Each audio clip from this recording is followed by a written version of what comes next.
Good evening, my name is Richard. This is over and over and over again. It's Matchday Live, of course, Premier League, West Ham United versus Arsenal.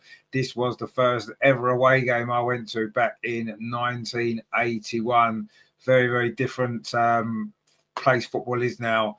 Different stadium, of course, for West Ham. That game was, of course, at Upton Park. This is at the London Stadium. It's going to be a big game, so come with us and let's see how it goes.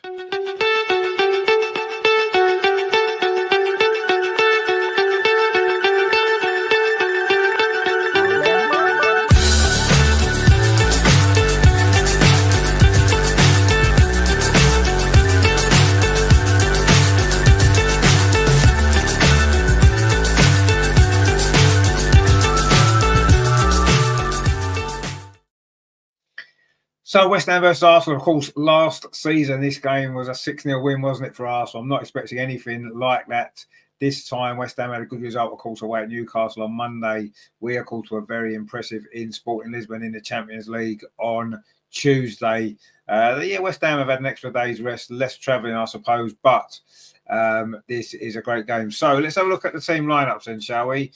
So this is our Arsenal lineup then today. It is in goal, David Raya, of course, as you would expect. Their back four is Jurin Timber, William Saliba, Gabriel and Ricardo Calafiori. In midfield, Jorginho, Declan Rice and Martin Odegaard. Thomas Partey has got a little bit of an injury. And up front is Bukayo Saka, Kai Havertz and Leandro Trossard. So on the bench then for Arsenal, it's Norberto Neto, Jacob Kiwior, Alexander Zinchenko, Kieran Tierney, Josh Nichols, Ethan Nwaneri, Raheem Sterling, Gabriel Martinelli and Gabriel Jesus. So that is your Arsenal lineup for West Ham then. They are unchanged from Monday. So in goal it is former Arsenal goalkeeper Lucas Fabianski. Their back four is Aaron Wan-Bissaka, Jean-Claire Tadibo, Max Kilman and Emerson. In midfield it is Carlos Soler, Thomas Souček and Lucas Paqueta, and their front three is Crescencio Somerville, Mikel Antonio and of course Jared Bowen. On the bench then for West Ham it is goalkeeper Alfonso Areola, Vladimir Kufel, Lewis Gilborn, Edsa Alvarez, Guela Rodriguez, Andy Irvine, Oliver Scarles, Ezra Myers and Danny Ings. So what do you make of that Arsenal lineup then? Obviously, Thomas Partey is out with an injury. Apparently, it's a minor injury, so we'll see. Obviously, there's a lot of games to come. Of course, we play Manchester United on Wednesday as well at the Emirates. It's a big week. And it's a big time for Arsenal now to try and push on. You know, we've had a good week. Obviously, beating Nottingham Forest last week, winning in midweek as well. And of course, a draw at Chelsea before the international break. An opportunity to get ourselves right back in that title race. You know, Martin Odegaard back made a big difference. We can see that. Should be about more than one player. We need to be better all through the pitch, don't we? But let's see. I mean, at the end of the day, this is an opportunity for us. We've got a very good record here. We've only ever lost once in the London Stadium. That was, ironically, of course, the game where Declan Rice scored his first ever goal for West Ham against us, wasn't it? He did, of course, also score in his fixture last season for Arsenal against West Ham. Must be one of the rare players who's done that, scoring for both teams in this particular fixture. I must say, it's been a good ground for us over the years, hasn't it? We don't often lose away at West Ham. It's quite a rare thing. Obviously, that one we spoke about there in 2019, and I think before that we hadn't lost there for quite some time, going back to 2006, I think it was. So that was, of course, at Upton Park. So we have got a good record in this fixture. We need to continue that today. But West Ham are coming into it in good form. They haven't conceded a goal in their last two games. They were very, very impressive, I thought, on Monday night away at Newcastle. Really impressive there. So it's going to be a big test. You know, we're going to have to play as well as we did on Tuesday night in Sporting Lisbon. If we do that, we'll have a great chance, of course, of taking all 3 points today, won't we? But there's no easy games in the Premier League, especially away from home. We've not been scoring too many goals in the Premier League away, have we, this season? We've struggled to create too much in open play. But Martin Odegaard's back now, and I'm sure he's going to make a big difference, isn't he?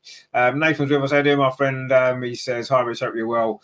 Hi, everyone in the chat. Indeed, hi to you as well, and everyone else. Please get your score predictions in. I think this is going to be a very, very tough game, actually. Anyway, we've had some games, of course, some 3 o'clock games today. These were the results then. Brentford 4, Leicester 1. Wow. So Ruud van Nistelrooy's first game in charge of Leicester has ended in a heavy defeat in London against Brentford. Boyanetta actually gave Leicester the lead, but it was Wissa and then a hat-trick from Sharda. Has given Brentford all 3 points there. Crystal Palace won, Newcastle won, a very, very late equaliser for Crystal Palace. It was Munoz with the goal. Mark Gay scored an own goal for Crystal Palace against Newcastle. Of course, there was rumours of him maybe joining Newcastle. Is that his first ever Newcastle goal before he joins? Anyway, that finished 1-1. Nottingham Forest beat Ipswich 1-0. Chris Wood it was with a penalty there early in the second half. And it finished Wolves 2, Bournemouth 4. An incredible game at Molineux. Justin Kluivert scored a hat-trick of penalties. Wow. Don't often see that there. And it was Kirkes got the other goal for Bournemouth. And it was Larson with both the goals for Wolves. Of course, this now is the final game of the day before we move into, of course, December, 1st of December tomorrow. And Chelsea play Aston Villa, Man United play Everton, Tottenham play Fulham, and of course the big one, Liverpool against Manchester City. There's a full midweek programme as well. I say we play Manchester United on Wednesday, 8:15 kickoff for that one. That is going to be pretty good, isn't it? And of course, next Sunday we're away at Fulham as well. Interesting that the Arsenal game next week clashes with the Arsenal women. Well, this game, of course, also clashes with the Lionesses game against USA at Wembley. Emma Hayes' return. We will keep an eye on that game as well for you throughout the evening, because that's going to be quite interesting as well, isn't it, to see how that one goes. So yeah, join us for that, because that's stay with us. Sorry for that, because we're going to keep you up to date with all of that as well as that game progresses this evening. It kicks off. Actually, it's already kicked off, hasn't it? It kicks off at 20 past. So let's have a look and see actually how that game is going at the moment. It is still 0-0 at Wembley. 2 minutes played there. Just in case you don't know, we have the lineup for England Lionesses. Mary Earps in goal again. The back four is Carter, Bronze, Greenwood, and Williamson, who's the captain, of course. In midfield, Jess Park, Kira Walsh, Georgia Stanway, Jessica Naz-Russo, and Beth Mead up front for the Lionesses. So that is how they line up for the USA. Anybody we know? Emily Fox is playing, of course, and Horan as well. A few familiar names there in the Rose Lavelle as well, starting there for America. So we'll keep a little eye on that game as well for you, as well as we go along tonight. Unfortunately, we can't do both games, can we? Just because they play them at the same time. Not great, is it? Terry says, afternoon, Richard, Greg, Nathan, must win today. Indeed, it is a must win today for Arsenal. Of course it is. We can't afford to drop any further out of the race, can we? You know, obviously Liverpool, Man City tomorrow, one or both of those teams are going to drop some points. So we need to win this game. Puts us right back in a great position again, doesn't it, if we can do that. But I don't think it's going to be easy. You know, forget last season's game. That was a one-off. West Ham don't lose at home like that very often, and they're certainly not going to lose at home like that 2 seasons in a row. So we need to be at our best tonight. If we play like we did on Tuesday, then I don't think there's much doubt we can win this game. But then if West Ham play like they did on Monday night, it's going to be difficult, isn't it? The teams are just about to come out in the tunnel here at the London Stadium. Jared Bowen is, of course, the West Ham captain. Martin Ødegaard for Arsenal, who are in the black Lynx Africa kit again. We've been wearing that quite often recently, haven't we? David Raya, the goalkeeper, will be in all yellow. And Lucas Fabianski is in green for West Ham. Of course, they are in claret and blue with white shorts, their traditional home kit. And Arsenal looking to come away from another London derby with all 3 points. We did win away at Spurs. We drew away at Chelsea. Can we get some more points on the ball tonight? A win would be fantastic, wouldn't it? But wouldn't be easy. It won't be easy. So West Ham have shown what a decent team they are the other night. I do think that, Lopetegui is going to... He's taken a little bit of time, hasn't he, to get his ideas across. It's not surprising, is it? You get a new manager come in and it's not something that can happen straight away when they're going to try and put their ideas across to a team that was used to playing under the previous manager. And I think that, West Ham are starting to look as though they're a lot more solid defensively now. They're not conceding so many goals. And obviously they've got a goal threat in them as well. We know that. Terry says, just heard that Partey and Ice Cream are out injured again. Yes, indeed they are. Thomas Partey. We're not hearing it's anything serious, not serious injuries, but we're missing 2 players again. We seem to get a couple back. We seem to be losing a couple more. Just seems to be the way it's going for us at the moment. But, you know, it is what it is. We've got a big squad, so we shouldn't really worry too much. But it'd be nice to have everybody all fit at the same time for a change, wouldn't it? I don't think that's happened. Well, I mean, it hasn't happened all season, has it? Let's be honest. We've always had a few players out, it seems. But, you know, we can't look to blame injuries. I don't think we should be looking to blame injuries. You know, we are a big club. We spent a lot of money on our squad. We've got quality players. We shouldn't really be looking at any injuries as an issue, as a reason why we're not winning games. And yes, Martin Odegaard's injury obviously had an impact. He's a great player, but you know, we shouldn't be relying on any 1 or 2 players. We should be able to mix and match the squad and fill in when players are injured. And that's something that we have struggled with, certainly up until recently when Martin Odegaard returned. So we'll see what happens. I mean, West Ham, we know they're going to be physical. They did run the second amount of kilometres in a game from any team in the Premier League all season on Monday. They're probably going to have to do that again. Can they repeat it again so soon after that? I don't know. It'll be a different game tonight. Of course, West Ham are at home. The onus is going to be on them to take the game to us to a certain degree. But, you know, we need to be able to deal with these away games in London. We've got plenty of experience of it. And, yeah, I think the first goal is going to be really, really important. I think if we get ourselves in front, you can see us going on and winning this game without too many problems. But the longer it stays at 0-0, or should West Ham get a goal, then it's going to be really, really difficult, isn't it? I'm a little bit worried about our midfield. You know, Jorginho and Rice. I don't know, the creativities. I mean, they're both very similar type players, aren't they, for me? I don't think the balance is quite there. I think we are going to miss Thomas Partey. Carlos Soler, just highlighting there, he had a great game, didn't he, on Monday against Newcastle, I thought. He ran that midfield, so he's going to be a danger man, isn't he, tonight, I think, for West Ham. He's a very, very good player on loan, of course, from PSG. But the onus is on us, isn't it? The onus is on us, and we just need to go and play a game. And if we do that, then we should win, because obviously we're a better team than West Ham, and we should be able to win this game if we're anywhere near our best. Terry says, I'm still positive. I'm going 3-0. Oh, well, 3-0 would be great. I don't think it's going to be quite that easy, if I'm honest. I think it's going to be a difficult game. I think we'll win maybe 2-1, maybe 3-1, but I'm going to go 2-1. I think it is going to be a tight game. Of course, Lopetegui can't be in the dugout following his booking on Monday night, so he's up in the stands. I'm not really sure that makes an awful lot of difference. He's obviously done all the work in the changing room, all the preparation for the game, and he'll be on radio contact to the bench anyway. So I don't really see that that's much of a punishment, if I'm honest. A manager getting a yellow card or being a touchline ban, I don't really think it's a big issue, if I'm totally honest. But anyway, let's see how it affects West Ham tonight. We shall see. Agri us all the way from sunny Sweden. Saying hello, go Arsenal, go England, ladies tonight. Can't be with you. Important handball for Sweden against. Oh, good luck to Sweden in the handball. Christina Blackstenius' sister plays handball. Is she in the team? Is she for Sweden tonight? Anyway, we are just about to get underway here at the London Stadium. It's going to be West Ham to kick off.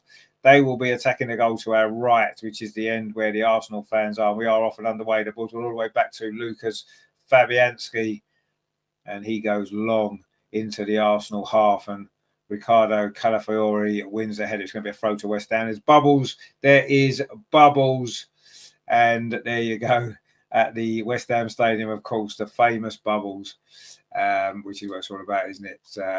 Terry says Magic comes on and scores a brace. Maybe Martinelli, of course, he's on the bench tonight. He got a good goal, didn't he, the other night? But we're rotating our front three a little bit. Trossard back in on this left-hand side. You know, West Ham play a long ball forward looking for Mikel Antonio. He's a big physical presence, isn't he? He's going to be a good battle there with William Saliba. Saliba comes out on top of the first battle there, and now it's a throw, is it, to Arsenal. Referee, by the way, is Anthony Taylor. Not that it matters too much who the refs are because they're all useless, aren't they? But anyway, it is Anthony Taylor. Aggie says Stina's sister's out of injury. Oh, is she? Oh, that's a shame, isn't it?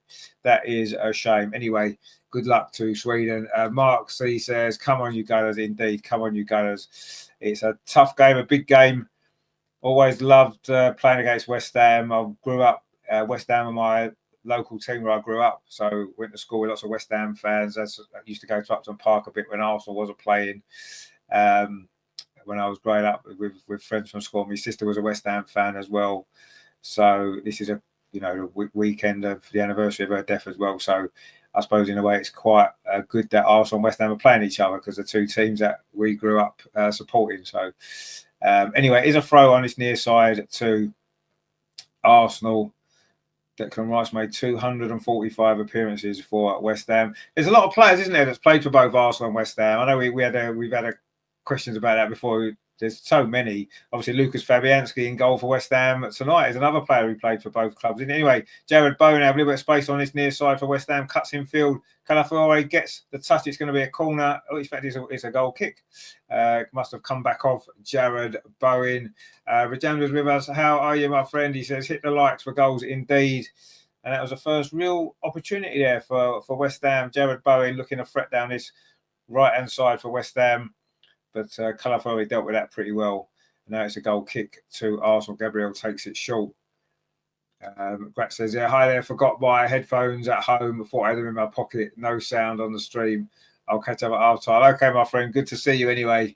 Another one of our Swedish friends. We've got a few Swedish friends watch the show. That would be good to have you guys with us as always. In fact, we get people here from all over the world. So you're all welcome wherever you are.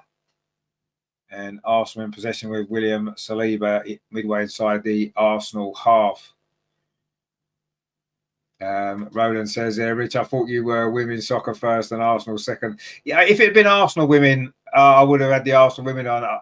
The Lionesses, yes, I'm interested in that game. We are going to keep the track of the score. It's just unfortunate that they played at the same time. Of course, next Sunday, the women and the men for Arsenal both play. That's going to be a tough one, but we'll probably focus on the women first and foremost and keep a track on the men's game as well. It's just unfortunate when it happens, isn't it?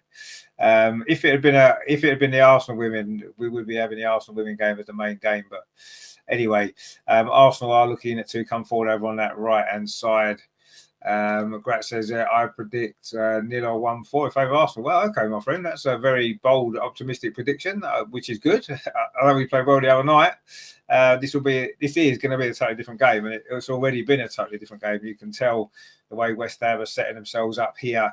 Regenda says, I'll be at the Emirates. Good stuff indeed. That's what we like to see. We like to see you guys at the games, enjoying yourself, and hopefully, of course, we will get the victory, and that's all that matters, really, isn't it? At the end of the day, we want to make sure that we win the game. My stream's just decided to have a mad half an hour. What's going on here? It's a bit strange, isn't it? Let's have a look, see if I can find it again.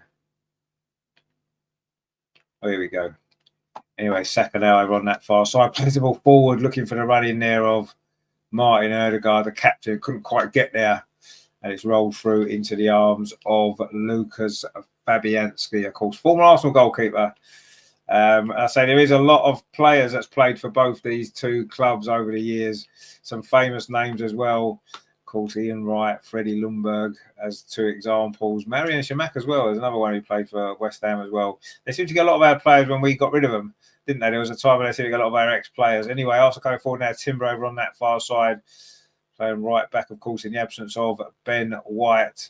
Ball touched back to Martin Ødegaard, dinks out across towards this near side. Ricardo Calafiore heads it down to Declan Rice, gets it back. The Italian, what's the cross like?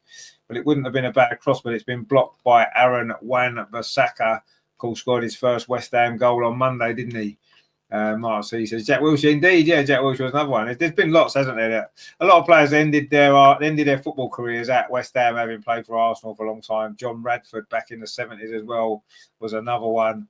I'm sure I worked out the other day, there was about like 30 odd players that I saw that have played for both clubs over the years. So it seems to be one of the most, probably, I would imagine. Anyway, Declan Rice is going to take this corner, of course, back on familiar territory. One of those players That, of course, plays for both. Leon Brady, yeah, Leon Brady, of course, indeed. I remember seeing Leon Brady score for West Ham against Arsenal back in 1987, I think it was. Anyway, this corner comes in from Declan Rice towards the near post, headed out, though, by West Ham, only as far as Martin Odegaard on the edge of the box. I know Arsenal keep possession with false back. Jorginho plays up this near side. Declan Rice again, still in that position, come back from taking the corner. Marcy Stuart, indeed, yeah, Stuart Robson was another one. There's a whole list. There's about 35 or 40. Bobby is with us. He says, Arsenal Banter FC. I egged my neighbour's house earlier for supporting the Banter Club. Well, that's not very nice, is it? You shouldn't egg people's houses, should you? Just because of the team they support. That's a bit silly, isn't it? Anyway, Arsenal are coming forward over on that far side. Bukayo Saka plays a little 1-2 there with Timber. That goes back to Martin Odegaard. Nathan says, what minute are you on? I'm on nearly 8 minutes. Almost 8 minutes now. They've all played up this near side to Trossard. Good touch there. Aaron Wan-Bissaka is very, very tight on him now. And the ball goes out of play. Is that going to be another call out to Arsenal? It's a throw, I think, on this near side. Looked like it's gone out for a corner, actually. But anyway, it's only a throw, which Calafioy is going to take throws long into the penalty area, headed out by Luis Paqueta. And he falls to Jorginho, plays it back. William Saliba, Arsenal with a lot of possession now. West Ham, everyone behind the ball. Saka now on that far side, plays it into the penalty. It's a chance for Arsenal. Timber's cross took a deflection, took another deflection. It's gone behind. It is going to be a corner to Arsenal again. This one over on the far side. And good early pressure this by Arsenal. You feel if we can get the early goal, it could be another long evening for West Ham, as it was in last season's fixture here, of course, which did finish a 6-0 win, of course, to Arsenal, as we know. Anyway, this corner's coming in, and Arsenal doing the usual thing. Everybody's piled up at the far post. And West Ham are going to have some defending to do here. Obviously, Gabriel's the threat. He did score, of course, in midweek. His third goal of the season. They've all been virtually carbon copies, haven't they? And they're all from situations like this. With a corner, it's going to be Saka to take this one over on that far side. Declan Rice's corner wasn't particularly great just a few moments ago from the other side. Is this one going to be a bit better, maybe, from Bukayo Saka? Takes a short run up, plays it in towards the near post. It's flicked on, and it's gone in, and it's Gabriel again. Gabriel scores twice in a week. Wow, incredible stuff. Arsenal lead again, and it's Gabriel ahead of him. He said he was a danger man, and he's popped up again with another important goal.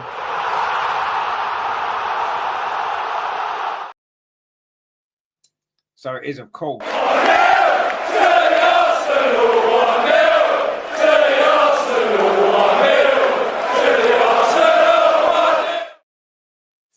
1-0 already. We've only played 10 minutes.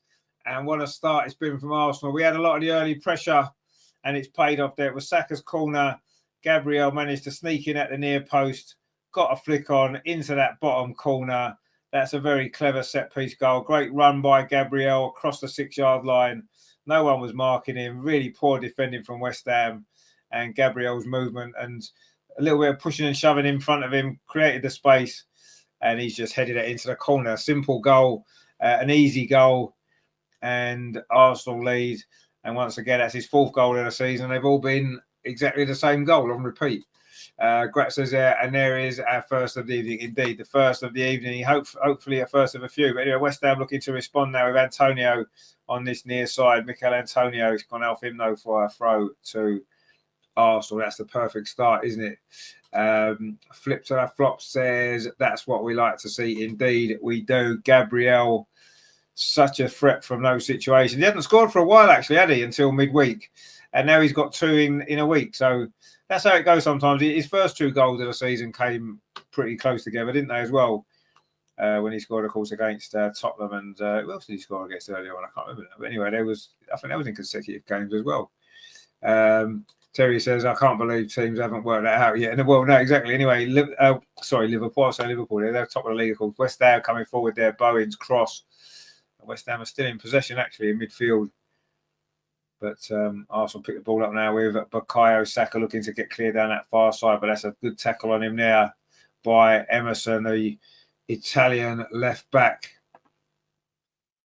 Mark C says, I had a double celebration in that split second as Orient scored at the exact same moment. Did they? Oh, fantastic. It's been a good few moments there, hasn't it? Anyway, Arsenal now back in possession again. And maybe we are going to win 6-0 for the second year running here. Who knows? It certainly could well be, couldn't it? Anyway, the Lionesses, it's still 0-0 at Wembley against the United States. Trossard's cross is blocked by Aaron Wan-Bissaka. And it's gone out for another corner to Arsenal. Maybe we're going to get a second goal from a corner. Was it Crystal Palace last season, wasn't it, when Gabriel scored 2 almost identical goals from corners in a game that we won 4-1? But as things stand at the moment, it is 1-0. And Mary Earps has made a good save early on in this game for the Lionesses against America. Anyway, it's another corner to Arsenal. We've played 13 minutes. Gabriel again is going to be the danger. Can he get another goal? Can Arsenal get another goal? Declan Rice's corner this time from this near side. Again, it's whipped into a 6-yard box. This time it's a West Ham head, gets it clear. Martin Ødegaard steps in, finds Rice again. Back to Martin Ødegaard. Got a couple of players around him, but Arsenal managed to come over the ball. Duran Timber does well, actually. In fact, the referee's given a free kick. It's going to be a free kick to West Ham. It's Soler that's gone down, the Spaniard. Little Cubby says there, hi, it's good to see the lads ahead already. I'm watching the Lionesses. Yeah, it's a tough one, isn't it, when they're both playing at the same time. Roland says, Gabby is a beast in the penalty box. His form is like London buses. You wait forever for 1 and 2 show up. Yeah, I say that's twice this season now. He's got 2 quick goals, isn't he? Which is, I say, sometimes the way it goes, isn't it? The Lionesses are still 0-0, by the way, at Wembley against Emma Hayes' America. And Arsenal are 1-0 up here at the London Stadium. Not that far away from Wembley, is it, really, I suppose? From Stratford to Wembley. Anyway, it's a throw to Arsenal over on that far side. Duran Timber is going to take it. 14 minutes played, and it's been all Arsenal, really, so far. They've got another throw now over on that far side. Mark C says, Rich, we've got to have a special mention today as it's Stroller's 80th. But indeed it is. For those who don't know, maybe some of the younger fans, the Stroller reference is to our former Arsenal player and manager, George Graham. It's his 80th birthday today. Brought me the earliest sort of trophies that I saw Arsenal win. Fantastic manager. And he won a lot as a player for the club as well. He won everything as a player and as a manager. One of Arsenal's absolute legends. Quite why there's not a statue of him outside the Emirates, I'm still not quite sure. Surely there should be.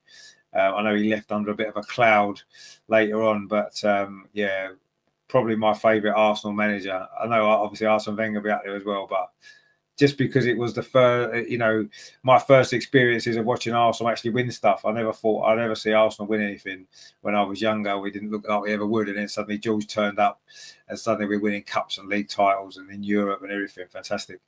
In fact, we've not won the League Cup or a European trophy since George left as manager. So, yeah, happy birthday to the Arsenal legend. And, yeah, one of the greatest Arsenal people of all time, George Graham. Good to see him still looking so well because he last time I saw him a couple of weeks ago on some interview, he looked really well, didn't he? So happy birthday, George.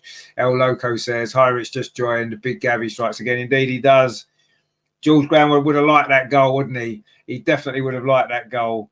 Very similar to a lot of the goals that we used to score when he was a manager. Now, Martin Ødegaard's cross headed away by West Ham. They can't get out at the minute. The ball's been in the West Ham half pretty much for most of this opening 16 minutes here. And they're struggling to get anything going here. Arsenal started this game really, really well. But suddenly a little bit of a loose pass there. And now West Ham are in. Surely that's an offside. It's got to be an offside. It's gone through. And they've scored, West Ham. Surely that's offside. The flag's up.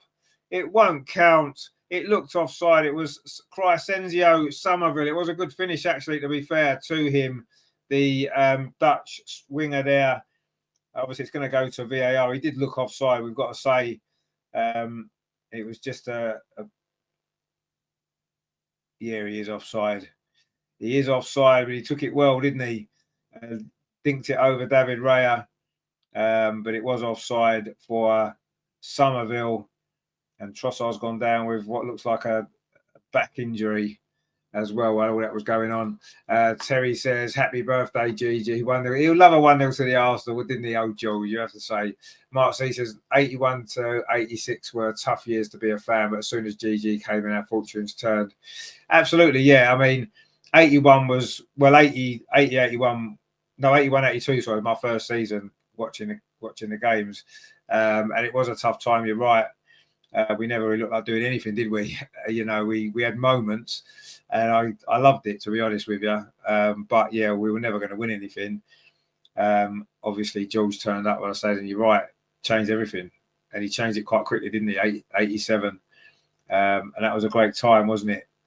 Sort of accumulated in the Cup Winners' Cup in '94, and it went downhill quite quickly after that, didn't it, for George? But I think without George and what he did, we wouldn't have had the great years that we had, certainly in the early years of Arsene Wenger. So he needs to get some credit for that as well, with the players that he brought in and the success that he had. And I think that, success breeds success, doesn't it? And if you have a manager that wins you a lot of trophies, it's easier for someone to come in and carry that on rather than having to come in at a difficult time for a club and take it forward. That's much harder, isn't it? So, George deserves a lot more credit than he's ever got. And I would have a statue of him. I would name one of the stands after him. He's that important to Arsenal's history, not only as a manager, but as a player as well. He won it all as a player, didn't he? He did win it all as a player. As well, the double, of course, in 71, the UEFA. In fact, the only 2 European trophies we've ever won as a club, George Graham either played in or managed. So, we haven't managed to win any other European trophy before or since. So, there you go. And after coming forward again, looking to try to get ourselves in a title race this season. Saka over on that far side goes away from Emerson, who sort of holds him up a little bit, and West Ham do manage to clear the ball. Terry says, GG looking good as well. He is, yes. I was just saying that before. I saw him I saw an interview with him a couple of weeks ago or so, and he did look really well, didn't he? Always very dapper, wasn't he, George Graham? And yes, I don't think his style of management, his style of football would obviously work in the modern game, but what a brilliant, brilliant manager he was. An Arsenal legend, of course. Anyway, Declan Rice now coming forward. He's on the familiar territory, as we said. Clips that ball out to the far side to Bukayo Saka. There's a nice little control on his thigh. And Arsenal trying to regain control. I mean, I know the goal was disallowed, but it just shows that West Ham are a threat. They will be a threat. And we need to keep ourselves on the ball, really. El Loco says, always knew Gabby will play. Arteta uses misinformation and mind games about injuries to confuse opponents. Was there any doubt that Gabby wouldn't play? I never heard anything to say he wouldn't. Of course, it's Thomas Partey who's not playing. He was the one that did miss out. Anyway, Arsenal again coming forward here on this near side. Leandro Trossard whips an early crossing towards the near post, but the ball runs all the way through to Lucas Fabianski. Couldn't do much with a goal, could he? The former Arsenal goalkeeper. He's been in good form for West Ham. I actually always quite liked Lucas Fabianski, I have to say. Another player that brought us a great moment, didn't he? Played in the 2014 FA Cup final against Hull and helped us, obviously, to win that trophy. Great game that was. A great day out of Wembley as well in the sunshine. And a brilliant Arsenal comeback that day. Anyway, Saka over on that far side. You do feel a second Arsenal goal in this first half would probably do the job. Martin Odegaard chips the ball in, headed out by Wan-Bissaka. Jorginho wins the second header, but he's conceded a free kick. And West Ham got a chance to get the ball away. Kelvin says, just open the TV already 1-0. Yeah, 10 minutes to go was 10 minutes. Gabby from a corner as usual.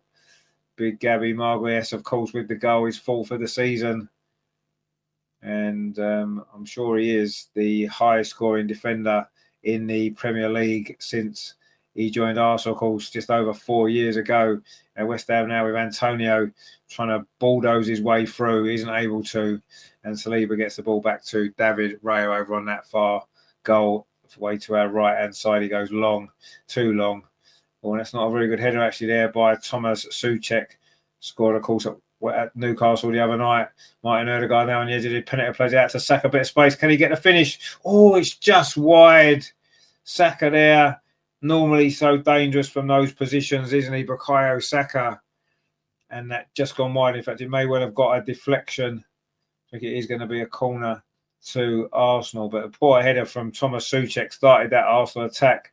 Martin Ødegaard just ran with the ball towards the edge of the area, then played it out to Saka, took it out of his feet, and then tried to curl it into that far corner. And it took a... did it take a deflection? Not sure if it did. Anyway, it doesn't matter now because it was a goal kick. David Raya's back in possession. Sorry. Mark C says, how many has Gabby scored this season? 4. That's his 4th goal that he just scored. So he hadn't scored for a while. We got him 2 early goals and then these 2 goals in the last week. I still, this point of the season for your central defender to have 4 goals is pretty impressive, isn't it? Terry says, always rated Fab over Chesney. I don't know. I thought they were both quite underrated goalkeepers, actually. I thought Chesney was pretty good and all. And I always liked Fabianski. I don't think he really let us down, did he? It doesn't help. He didn't have a great defence in front of him, really. But anyway, Leandro Trossard's just done well on this near side. Won a corner for Arsenal. Another corner. And it'd be nice if we could score some goals from open play, wouldn't it? But anyway, we'll take some corners at the minute. Roller says, we need to start putting some respect on Gabby's name. He's arguably more important to the team than Saliba. He's undoubtedly the leader of the back line. No, I agree. I do think he is. He is probably our leader at the back, yes. And of course, he's such a threat, isn't he, from set pieces as well, which we've got another corner here. Surely West Ham aren't going to fall for it again, are they? Surely not. It's the same lineup, everybody going to that far post. And then there'll be a load of blocking of defenders, and then Gabby will get the run as he did before, and nobody picked him up. Is he going to get a similar run again? Again, it's Declan Rice with a corner. This time goes to the far post, and was it Soufal headed it behind? It's going to be another corner, is it? To Arsenal. Trossard's in conversation there with the referee, Anthony Taylor.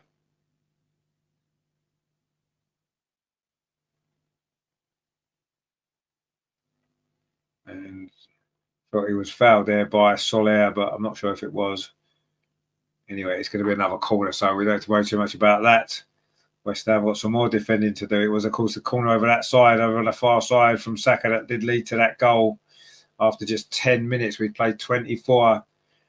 It's pretty much been all Arsenal, but West Ham did have the ball in the net, of course, that goal from Somerville, which was ruled out for offside. And then the corner comes in again towards the near post from Saka, flicked on, cleared off the line. It comes out to Trossard. He can't get a good finish on it now. West Ham maybe can launch a counter-attack. Oh, a good defending actually there. Had to be as well by Jorginho. Brings the ball forward. Plays out this near side to Kai Havertz. Not really been in the game yet, has he, the German? Back in the starting lineup again in the Premier League, having been rested last week. Scored, of course, in midweek. Declan Rice on this near side. Can he get the cross in? He does. A low cross, but it's cleared away by Soufal, but there's no West Ham player anywhere near that ball, and David Raya comes to get it. Kelvin says, will Ethan get more minutes than usual? Probably not, unless we're about 3-0 up. Flips on a flop says, then again, Saliba allows Gabby to move up. Yeah, he does. I mean, I think they're both important players in a different way, aren't they? And it's good that we've got both of them playing together. Probably our best central defensive partnership since the days of Bold and Adams, talking about George Graham, who probably is our best central defensive partnership since them days. Anyway, Trossard now on his near side for Arsenal. Can he get the cross in? He can't because it hits Aaron Wan-Bissaka, but comes only as far as Declan Rice, plays it all the way back to goal scorer Gabriel. Just exchanges passes there with Martin Ødegaard. Now it's with Declan Rice on this near side.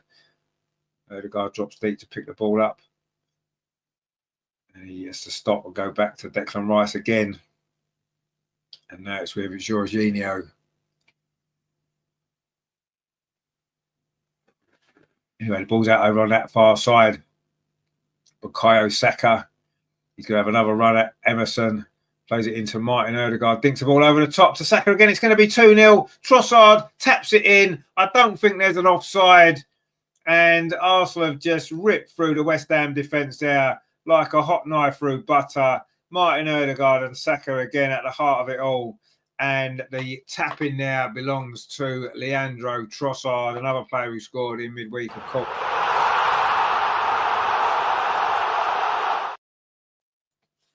And having won this fixture 6-0 last season, we are well on track again, aren't we? This has been an impressive start from Arsenal. We are definitely back in form again, and the key has been Martin Odegaard. He played a massive part in this goal there. Lovely ball dinked over the top. I don't think there was an offside against Saka. Just squared it across the box there, and a simple tap in for Leandro Trossard. Couldn't miss, could he? Second simple goal of the week. And I mean, he looked offside when he got the ball, but I'm pretty sure he wasn't. And Trossard didn't really get the greatest connection on that, did he? He didn't need to. It was just a matter of getting it over the line. Mark C says, blimey, Calafiori is spending more time in the West Ham box than he is out. Well, West Ham haven't offered any threat at all. DMD says, good goals, Arsenal, indeed. Grat says, what a beauty, but I fear offside. It's not offside, it's been given. Obviously, the VAR were fine with it. Terry says, Trossard, indeed. Trossard, talk of a new contract, of course, for the Belgium. You know, people say that he's a better impact sub off the bench. Maybe he is, I'm not sure, but he did score off the bench, of course, the other night. But he started today and he's got himself another goal. Saka, who made that one, is in possession again over on that far side. West Ham just can't really cope with our movement and speed that we're passing the ball. And this is good to see. Kelvin says, skipper our heart, indeed. He definitely is. There's no doubt about that. Anyway, Trossard now on his near side. Can he get a cross in? He does get a cross. Is it going to be a third goal? No, it isn't, because West Ham managed to clear that one away. And it was Timber coming in, actually. But anyway, West Ham have cleared it away. Yes. DMD says, Odie, good on his day. No, he is. He's brilliant on his day. Now he's back fit. Missed a lot of football. He wants to make up for it, doesn't he? Anyway, also coming forward again with Saka over on the far side. Bukayo Saka gets the ball back from Kai Havertz. Now Martin Odegaard again. And he's been fouled. And Soler was a little bit too keen, wasn't he, to get involved. And he's just kicked Martin Odegaard on the back of his calf. And it is going to be a free kick to Arsenal. Arsenal haven't actually scored a direct free kick since Martin Odegaard did against Burnley, which was about 3 years ago, or it was over 3 years ago. So it's about time we scored a goal from a free kick. This one's probably a little bit too far out, maybe. It's about 30 yards out from goal. But Martin Odegaard can certainly hit a dead ball. Declan Rice is over this one as well. He did, of course, score in this game last season. Didn't really celebrate, did he? We take the free kick quickly to Saka over on the far side. Whips a cross in, headed out by, was it Paqueta again? West Ham just cannot get out of their own half. It's been relentless Arsenal pressure. Trossard now tries a shot from distance. Again, that's blocked. And Antonio's going to put some pressure on, but easy there for Jorginho, just to play that back to the goalkeeper. Jorginho's got it again. We've played half an hour. It's been a good half an hour for Arsenal. It's been a good week for Arsenal. It is West Ham 0, Arsenal 2. Gabriel and Leandro Trossard with the goal. Now we're coming forward again. A ball dinked over the top, looking for the run there of Kai Havertz, but West Ham do deal with that. And Thomas Souček trying to bring the ball clear. Instead, he plays it back to Debo, the French defender for Arsenal's for West Ham. So he's on loan, isn't he? So anyway, there's been a free kick now. Mikel Antonio has been fouled just inside the Arsenal half. Mark C says Odegaard's movement's causing him so many problems. It is, yeah, and just the way we're moving the ball, he's moving the ball so quickly as well. And West Ham just haven't got going at all in this game. They haven't been allowed to get going. Lucas Paqueta hardly had a kick, plays it out to that far side though. West Ham now finally have got the ball in our half. And it's Somerville, touches it infield, not a great ball. And Declan Rice clears it away. Of course, Somerville used to play for Leeds in the Premier League, of course, a couple of years ago. And had his goal stood to make it 1-1, it might have been a very, very different game. But obviously, he was offside by quite some distance, so it was the correct decision. And now Arsenal have the second goal, and we're pretty much in control now, aren't we? I don't think there's much doubt about that. Anyway, David Raya goes long, headed back by Kai Havertz. Arsenal pinging the ball around really well at the minute. Saka now over on that far side. He's going to have another run at Emerson. Cuts in field. Bukayo Saka's gone around 2 or 3 challenges. Clipped. Is that a penalty? I think it is a penalty.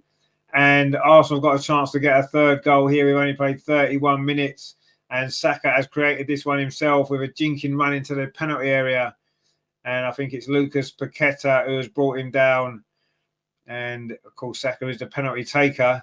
He went past one challenge there, went past another one, and then he is fouled by Paqueta. There was much doubt about that. That was clearly a penalty. He's just cut inside, and Paqueta's just clipped his ankle there. And I don't think there's much doubt about that decision for the penalty. And as long as Saka's fit enough, he's going to take it, I'm sure. And Arsenal got a chance for a third goal. Saka did, of course, score a penalty at that very end last season. He missed one, of course, the season before, if you remember. That game where we were 2-0 up, we drew 2-2. He missed a penalty there, didn't he? And that was one of the games that cost us the league title. And I think they're still waiting for a VAR check because they're not letting Bukayo Saka take the penalty. He's scored 8 of his 9 penalties for Arsenal. Of course, the one he did miss was on this stadium at the other end. This one he scored here last year down at this end. And he's got a chance, a third penalty in a row at West Ham away. Well, not often that probably happens, is it? And it's going to be 3-0 to Arsenal. And surely if he scores this, it is going to be game over. In fact, Saka's going to leave it for Martin Odegaard. Oh, that's an unusual thing. I'm not quite sure why Saka's not going to take it. Is it because he got fouled? I'm not really sure. Anyway, it's going to be Martin Odegaard instead with this penalty. Saka has given up the opportunity, and he's going to be the captain. Martin Odegaard get his first goal since he's back from injury. Steps up, and he's put it in the corner. It is 3-0. It's game over. Fabianski went the right way, but he was never, ever going to keep that out. Perfect penalty into the corner. Arsenal in full control.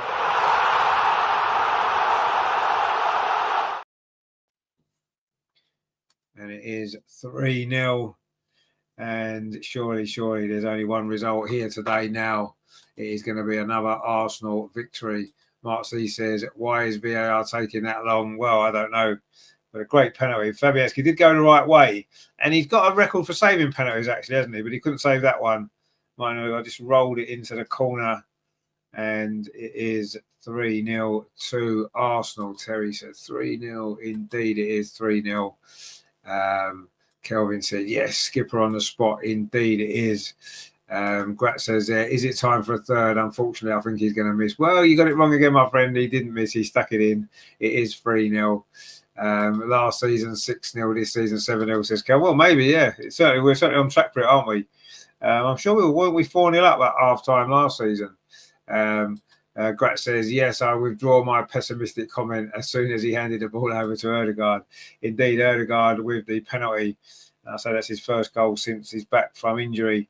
And maybe that's why they let him take it. And it's going to be a fourth goal now. Surely the ball's falling here to Kai Havertz. 1-on-1. Slots it away. This is all too easy. Arsenal scored 5 in midweek. We've scored 4 again here, and it's not even half-time yet. You have to say that was awful defending from West Ham. It really was. A long ball over the top. I think was it Trossard with the ball. It was completely missed at the back. And Havertz went through 1-on-1. And you're not always that confident that Havertz is going to stick them 1-on-1 chances away. But that time he did. Everything's going Arsenal's way at the minute. West Ham gave the ball away. Trossard's ball over the top. And it was a mistake at the back there by the defence. And Havertz just slotted it in. Comfortable as you like. Arsenal are 4-0 up. And really it's game over. Terry, I said 3-0. The ref should have blown for full time. Well, it's going to be more goals yet. There is going to be more goals yet. Flip to the flops says, come on, you Gunners. Grat says a fourth. Indeed, it is a fourth. We scored 4 in the first half last season. We've scored 4 in the first half this season. And 4 different goal scorers as well. We had 5 different goal scorers the other night. We've got 4 different goal scorers this evening. And in 35 minutes, Arsenal have won this game. And there's no doubt about that. Can we go on and get a load more goals? You probably feel that we can. West Ham have gone. Their heads have gone. There's no doubt about that. Terry says, if 29 can do that, West Ham must be really crap. I mean, to be fair, you know, it was just a simple ball over the top. The defender missed it. I think it was Tadibo, and it was a simple one-on-one with the keeper. And I say, I'm not always that confident that Kai Havertz is going to stick them away. He's missed a few, hasn't he, over the time, but you kind of felt that was inevitable. It's just the form that we're on at the minute, the way we're playing tonight. You just felt that was always going to be an Arsenal goal, and Kai Havertz has slotted it away. And he remains our top goal scorer this season, actually, which is quite unusual. Anyway, West Ham are coming forward now. Bowen shot from distance, hits Calafiore, and he goes over to the far side. Emerson's going to get the cross in. It's overhit, and Trossard can volley that away. Soufal picks it up, though, for West Ham. It's probably game over for them. They've just got pride to play for now, West Ham. A bit like last season's game was very similar, wasn't it? And they maybe played better in the second half. Oh, they've got a chance now, and they've scored. Wan-Bissaka scored for the second game in a row. He hasn't scored before for West Ham, and now he scored twice in a week. And that was a very good finish again from Wan-Bissaka, getting forward from right back. Not great defending from Arsenal, you have to say. And West Ham do have a goal back. Lovely ball. He's not offside. First time finish. That's a good goal, actually, from West Ham. You have to say, had that one not been disallowed, we could be, it could be a very different scoreline here. The lovely ball played through, actually, and that was a great. It was Soler with the pass, and the first time finish from Wan-Bissaka. Had a quick look over at the linesman, but there was never going to be any doubt that goal was going to stand.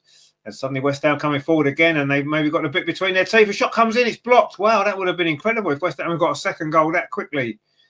And there's a foul there right on the edge of the box as well. Declan Rice dived in a little bit there on Paqueta, and he'd be lucky not to get a yellow card, actually, the former West Ham player. Mark C says 9 for Havertz. Indeed, it is 9 for Havertz, yeah. I mean, he did win the ball there, Declan Rice, but you can't really tackle like that, can you? It's always going to be given as a foul. So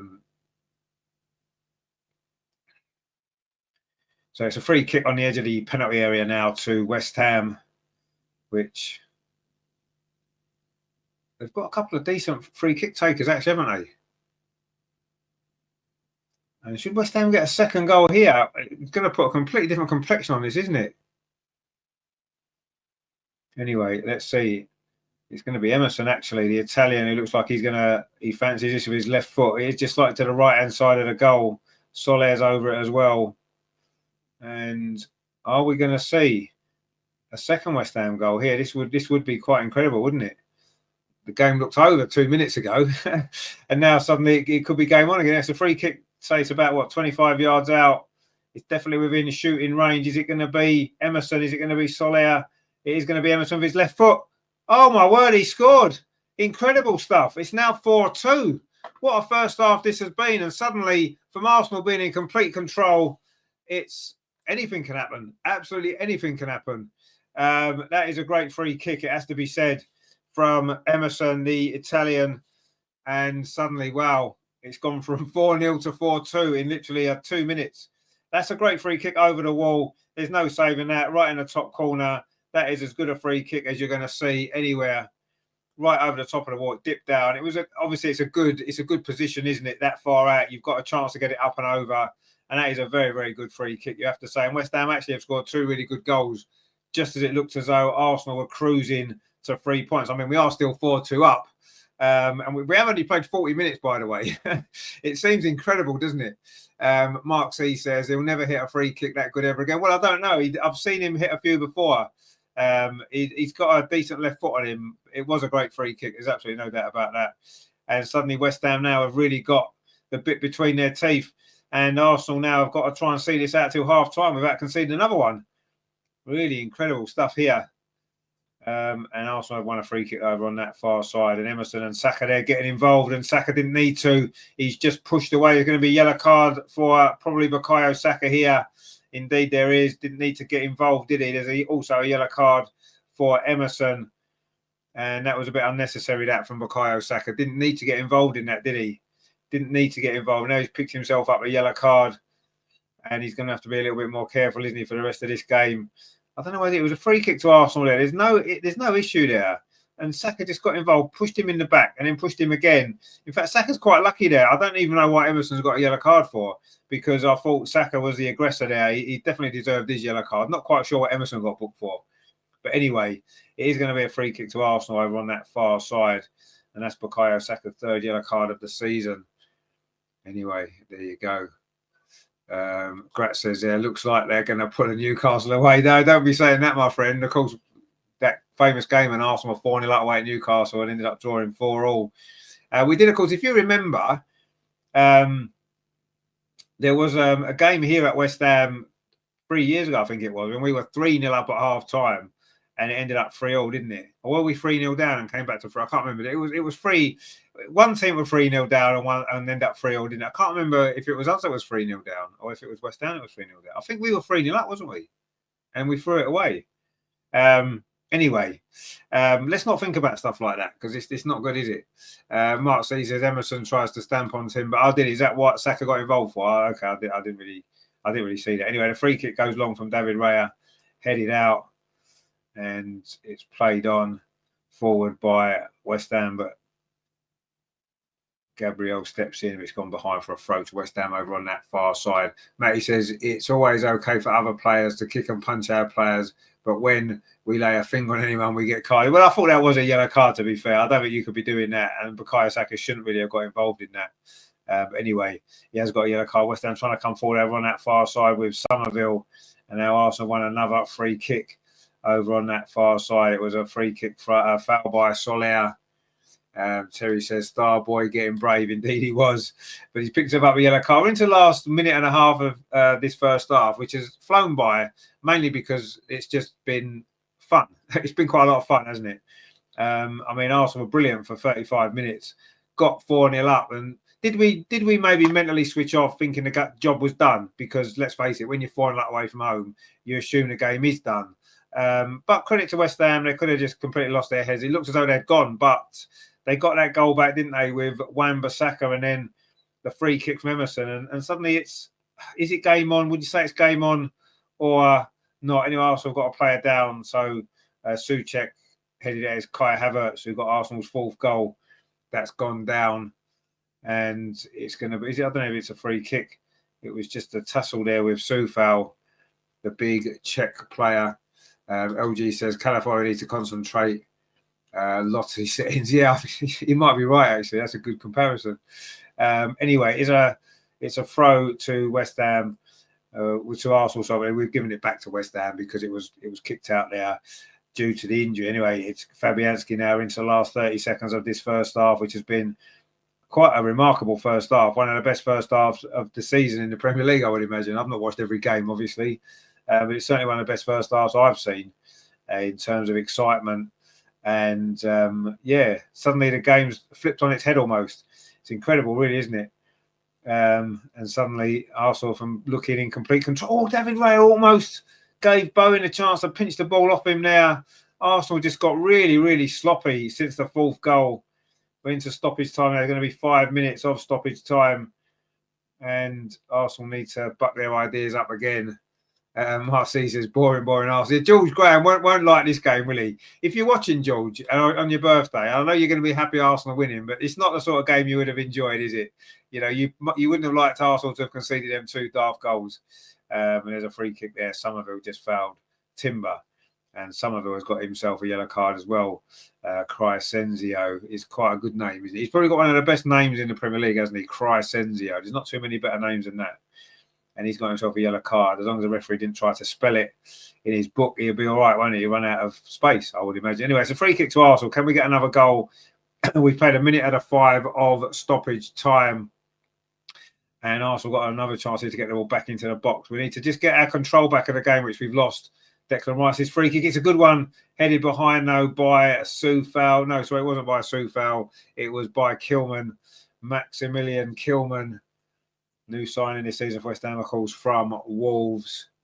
Mark C says George would be going potty. He would be going potty. Imagine George at half time. Arteta will probably be the same. But you can imagine George Graham at half time in this game. He would absolutely be going, even though we're winning, he'd be kicking off, wouldn't he? And he'd be properly having a pop at everybody for switching off in the way that we have. Anyway, we've got another corner now, and we know how dangerous we are from these situations. So let's see if we can get another goal. Terry says, give West Ham their due. At least they're getting stuck in there. Yeah, exactly. I mean, they've come back into the game where you didn't think it was possible. So, yeah, fair play to them. But Arsenal got a chance to get another goal. Saka's corner. Again, Gabriel's there, but it's onto the roof of the net this time. Couldn't get himself another goal, and now he's gone down with a head injury, which doesn't look good. And I don't think it was a foul. And again, it's kicking off a little bit now. Saka's getting involved again. He needs to be careful, Bukayo Saka. He seems very fired up, doesn't he, in this game? There's another yellow card. Is that to Fabianski? Not quite sure we got that yellow card there.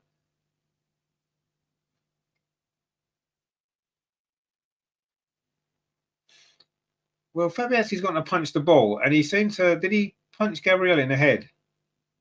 Oh, he did actually. Wow. Is that another penalty then? I'm not sure what's happened here. The corner came in. Gabriel's won the header, and Fabianski's tried to punch it clear, and he has caught Gabriel in the head, and he got himself a yellow card. So you'd imagine if it's a yellow card, it must be a foul, so it must be a penalty.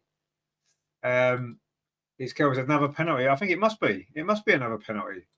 Mark C says Gabby got punched in the face. He did. Matty said it's a penalty. Well, you'd imagine it must be a penalty because if he's booked Fabianski, it must have been a foul. He must have thought it was a foul. And if he thought it was a foul, it's in the penalty area. It has to be a penalty, doesn't it?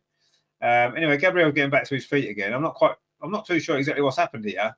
There's a little bit of confusion. Is it a penalty to Arsenal? I'm not quite sure what is going on. Gabriel is on his haunches, but he seems to be okay.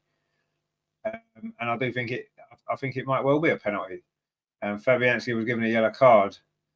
So you imagine if he's been given a yellow card, it must be a foul. It must be a penalty. But we don't seem to have any indication as to whether it is a penalty. Oh, it is a penalty. No, it's definitely a penalty. Arsenal's second penalty in this first half. Wow, an incredible first half of football. And this time it's going to be Saka to take it. Ødegaard this time hands over the responsibility. And we may be getting a fifth different Arsenal goal scorer in one half of football, which will probably be a record. I don't know if it is a record. I'm guessing it will be a record, assuming he scores, of course. And I say he did miss a penalty on this ground, and he has scored a penalty on this ground. And he did score a penalty, of course, on Tuesday night in Lisbon. Is he going to get another penalty goal today to make it 5-2 and surely seal his victory finally for Arsenal? It's going to be Saka against Fabianski. He almost got to Ødegaard's penalty. Can he get to Saka's penalty? Saka puts it in the other corner. It is 5-2. And surely that seals the deal.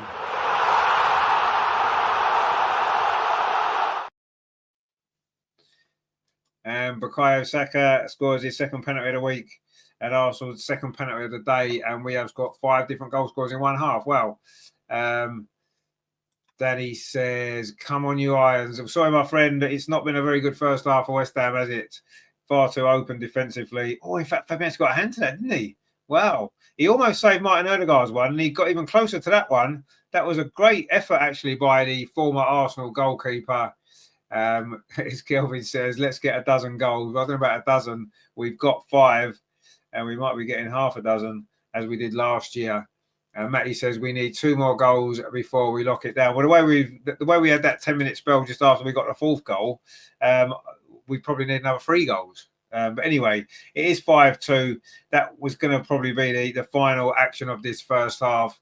Mark C says, has there ever been a Premiership game with 7 first half goals? I'm not sure. There could be another one here. West Ham come forward again, and they got another free kick. And this one's a little bit further out to when Emerson scored before. It's Jorginho. I think he's going to get himself a yellow card as well. This first half might be going on forever, but it doesn't matter because it's been quite a lot of fun, hasn't it? Greg says, well, I can't remember Arsenal scoring 5 in the first half. No, again, I can't remember that. I can't remember having 5 different goal scorers in one game. Anyway, there you go. Anyway, it's a free kick to West Ham. Again, this one's a bit more central. In fact, it's a very similar distance.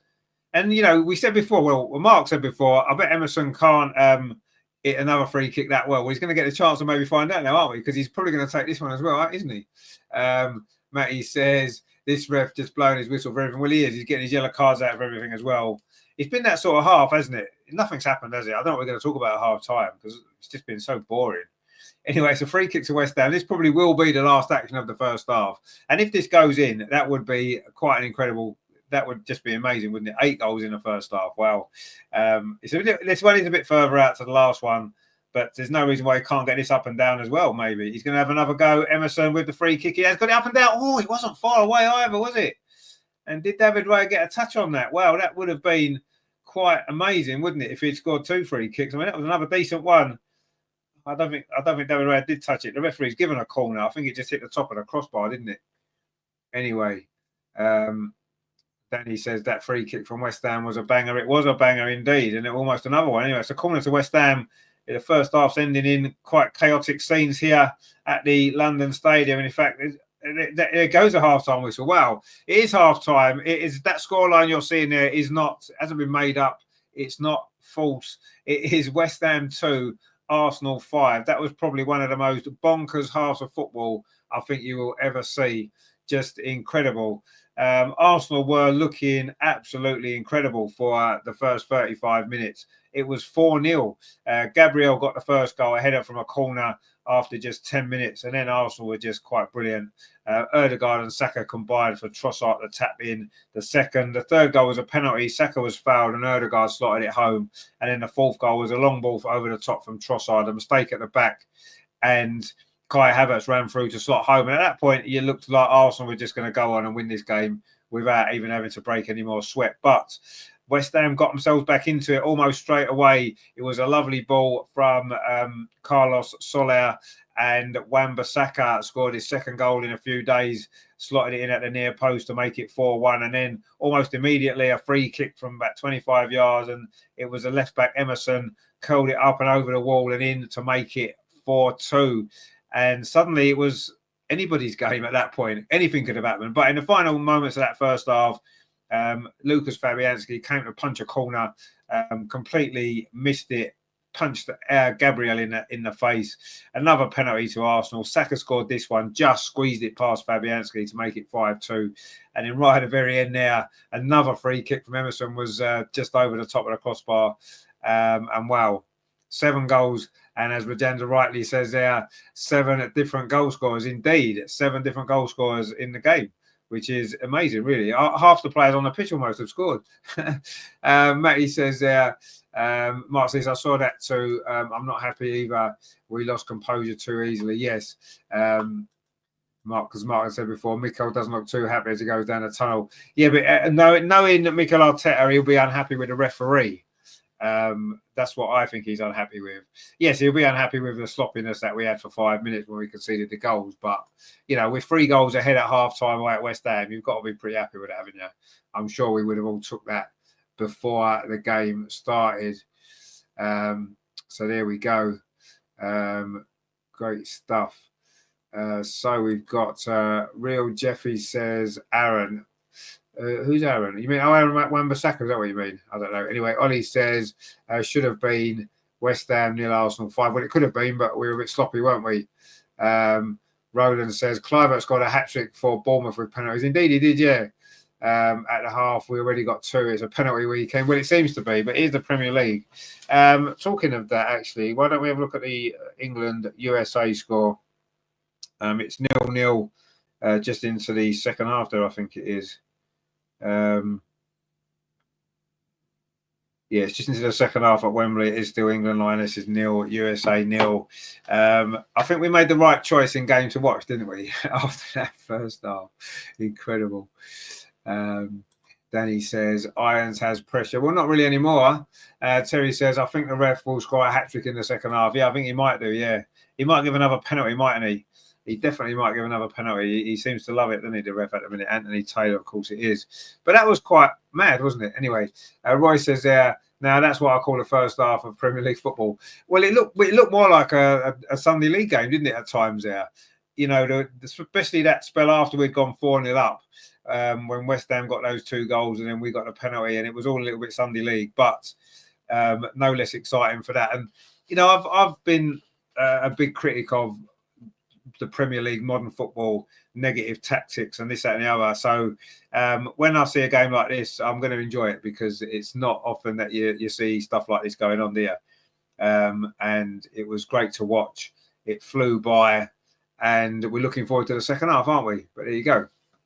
And that's what it's all about, isn't it? Grat says, what a half, 8 goals, including the disallowed. Oh, of course, yeah, the disallowed one, yeah. Now let's hope that the lads could hold on to this and don't let anything slip through. Yeah, I mean, it's going to be interesting in the second half now, isn't it? Because you do feel as though if West Ham get the first goal and make it 5-3, especially if it's quite early on, it could be a difficult second half for us. But I think if it stays like this for 20, 25 minutes, and maybe we can get a 6th goal, then you do feel as though we're obviously going to win. But we just need to cut out those silly mistakes. We've conceded some daft free kicks, haven't we? Just around the edge of the penalty area. And we know the referee's just waiting to give more penalties, isn't he? Absolutely waiting.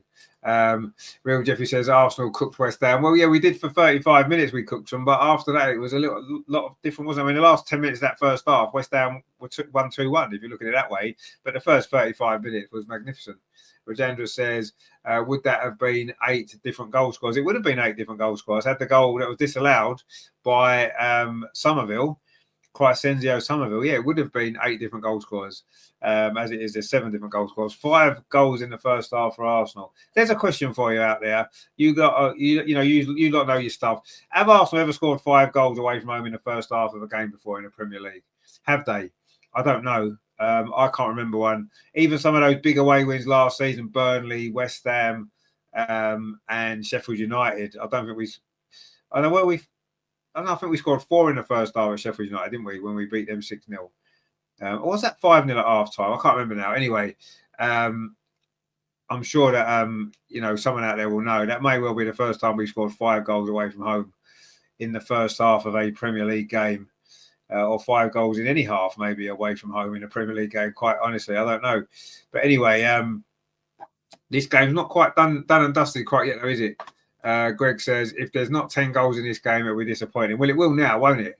After we've had 7 already and 1 disallowed, it'd be nice to get 2 or 3 more in the second half. But quite often, though, when you get a first half like we've just had, then sometimes the second half tends to be a lot more cagey, doesn't it? I think Arsenal are going to shut up shop a little bit. I think West Ham will want to be more tighter defensively because they were really, really open at times there, wasn't they? So I do think that that may well be the case. Mark C says, didn't we go 4-0 up over Leeds once at Ellen Road? 4-0. Did we? I remember we won 4-0 at Ellen Road. Sorry, that was that comment there. Yeah, maybe we did. Was it 4-0 at half time? Was it 4-0 at half time? I'm not sure. I'm not sure. It may have been.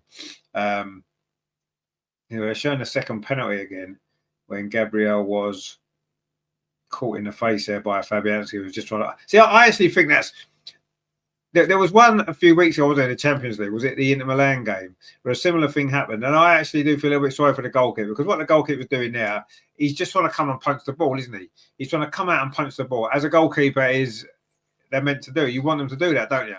And that's what he did there. And okay, he's Gabriel's just got there ahead of him, and yeah, it is a foul. I don't know much doubt about that. But yeah, it's a little bit of a harsh penalty decision in some ways, isn't it?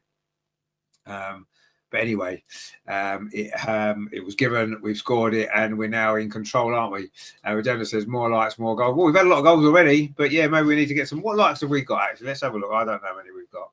I can never see. Anyway, it's still Lionesses 0, United States 0 at Wembley. So that's interesting, isn't it? We'll come back and have a look at that in a minute. Let's have a look at what likes we have got. Should we have a look and see how many we've got? Let's have a look.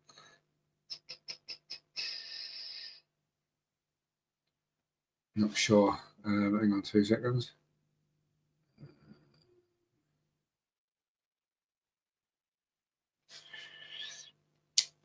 Where are we? So what likes have we got? Let's have a look. Oh, we've got 17. That's not really many, is it? Come on, let's get 25. If you are here and you haven't liked us yet, and you haven't liked the show yet, come on. Let's get us up to 25 at least, guys. Come on. 25 at least. Gunnar Dan says Arsenal 6, Southampton 1. Pennant scored on his debut. This is a half-time score. No, I think it finished 6-1. I'm sure Robert Pires scored in the second half. I think it was 5-1 at half-time in that game, wasn't it? I think it was 5-1 at half-time. And I think that Robert Pires scored in the second half, didn't he? Remember when he chipped the keeper from like way out and he got his hat-trick as well? That was in the second half at the North Bank, wasn't it? All the other goals were at the clock end. So I think that was 5-1 at half-time. And it finished 6-1. I think that was 5 in the first half then, wasn't it? That'll be the time. Terry says, but that was at home, obviously. Terry says it's our first time, but there's a few who have done it. It was Man U v Arsenal 6-1. That was 5-1 at half time, wasn't it? I think it might have been. Actually, I can't remember what the score was at half time in those games. When you lose, you don't think about it, do you? But I'm pretty certain that Southampton game at Highbury was 5-1 at half time, because Robert Pires definitely scored at the North Bank, in the second half. But yeah, away from home, have we scored 5 away from home in the first half? I can't remember. 5 in any half is difficult to remember, isn't it? But certainly not in the first half. Anyway, it doesn't matter. We've done it today, and if it's a record, it's a record, and that'll be great, and we'll enjoy that. I'm sure we will. But yeah, good stuff indeed. Certainly enjoyed that, didn't we? What's there not to enjoy? Really, let's be honest. What is there not to enjoy? Brilliant stuff from Arsenal there. And I say you have to give some credit to West Ham as well. The way that they fought themselves back into that game when it would have been easy for their heads to go down. And yeah, I'm hoping that the second half is going to be just as exciting, but I fear that it might be a little bit less open, shall we say. I think both teams might decide that actually we don't want to concede any more goals. And I think West Ham, I think the first goal in the second half could be quite important. If West Ham score it, then who knows? Suddenly it could be a more interesting game. But we should go on and win this game, shouldn't we? Surely. Daddy says, come on, when is it going to start? Well, I don't know, my friend. It's still half time. Probably another couple of minutes, 5 minutes or so, maybe, till the second half start. Bear in mind, there was a lot of stoppage time at the end of that first half, wasn't there? There had to be, there was a given 5 minutes, but we played about 7, didn't we? Because there was a penalty in that time and all kinds of other stuff was going on. Grat says there, now, to be a bit selfish, let's hope this result remains. We've drawn 1 from West Ham and 1 from Arsenal, and you get 4-1, just as I predicted before kickoff. That's I can claim to be 100% accurate. Well, you can't, can you? Because it's 5-2. So you can't. But you might get the goal difference correct, but you're not going to get the score right, are you? Because we don't take goals away, do we? We can't take goals away, unfortunately. Well, no, we don't want to take goals away, do we? Football's about scoring goals, and we want to enjoy all the goals. And we certainly enjoyed those goals, didn't we? Well, we enjoyed most of them. We enjoyed sort of 75% of the goals in that half, didn't we? Maybe not quite so the other two. Although the West Ham free kick from Emerson was quite a goal, wasn't it? In fact, both West Ham goals were. In fact, all the goals, apart from obviously Arsenal had 2 penalties, but the actual goals that's been in open play have been well taken goals, haven't they? Terry says if Gabby got hit that hard, he should have gone off. As he didn't know penalty, far too soft. But yeah, I don't like penalties like that. I've got to be honest. I don't think that. And I know goalkeepers quite often are overprotected, and you think, well, you know, they get enough protection anyway. So when they commit something like that, perhaps it should be a penalty. But yeah, it is soft. I'm not overly happy with it, if I'm honest. But anyway, Matty says, anyone know how bad Partey's injury issue is? Not sure. I don't think it's a really serious injury, but anyway. Regenda says all goals are very good, even the pens. Well, yeah, but a penalty is a bit different, isn't it? I mean, you know, obviously a penalty that goes in is a good penalty, isn't it? But I think it's not quite the same, is it, as a goal that's scored from open play. I mean, they were both tucked in a corner. In fact, Saka got a little bit fortunate, didn't he? Because Fabianski got a hand to his one, and he couldn't quite keep it out. In fact, it was Max Kilman that made the mistake for Kai Havertz's goal, which was the 4th Arsenal goal. And you have to say, Wan-Bissaka has a good little finish. Seeing as he doesn't score many goals, I think that's only the 4th goal ever of his career, and 2 of them have come this week. So that's unusual, isn't it? Anyway, Arsenal have had 5 different goal scorers, and that is quite remarkable, really, isn't it? Let's be honest. Quite remarkable. And the good news is we've got another 45 minutes of that to come. That's good, isn't it? Let's just hope it's as exciting as open as that was, because that was quite something, wasn't it? Terry says they don't even give a foul in the box when defenders are having a cuddle with the attacking team. Well, no, that's a good point, actually. You see a lot, don't you, in the build-up to a corner, for example, a lot of pushing and shoving and stuff like that, and you don't, or very often, very, very rarely, do you see a penalty given for that. I think that's slightly different. You know, it's, I suppose when you look at it, the Fabianski punch, it's equivalent to a mistimed tackle, isn't it? You know, no one into. Oh, there's a Kyrgios come on. Has Gabriel had to go off for that head injury? He has. Gabriel's had to go off at half time. Wow. Kyrgios come on, which I'm not necessarily too happy about. West Ham made a sub as well at half time, and actually Crescenzio Somerville's gone off, and it is Edson Alvarez who's coming on. So, that's a bit of a surprise, maybe. I'm not sure. Anyway, both teams made a sub. Obviously, Gabriel's issue must be his head injury, and West Ham did a little dance before the start of the second half as a warm up. And whether or not that gets them fired up for this game, we will have to see.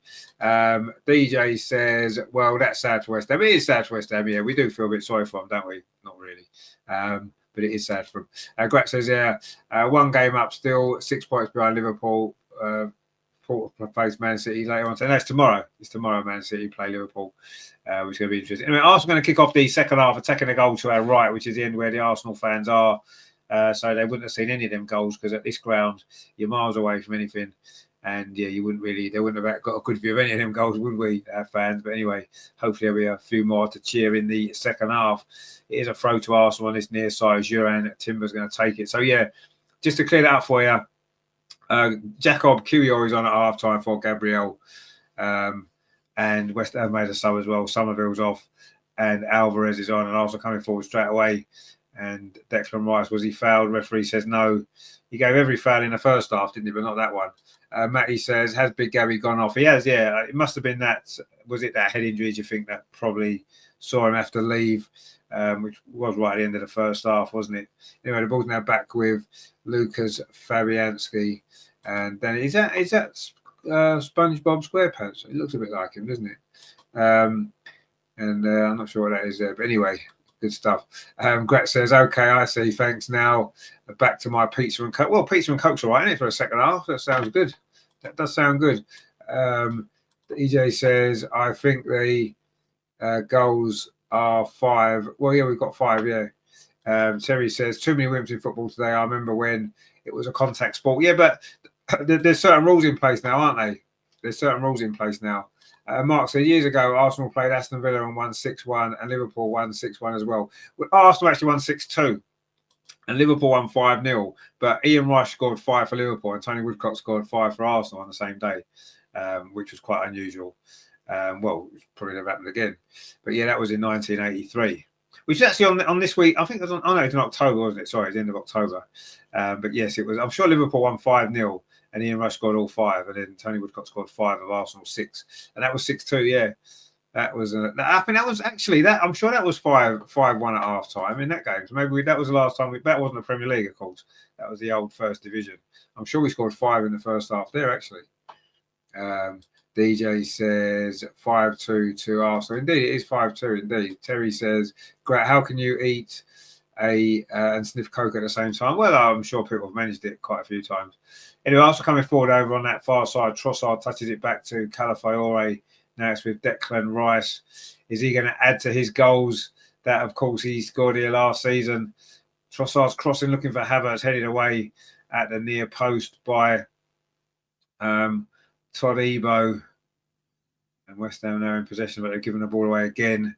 They did that far too much in that first half, didn't they, for their liking? And Arsenal coming forward again. Lots of West Ham fans have not decided to come back for the second half.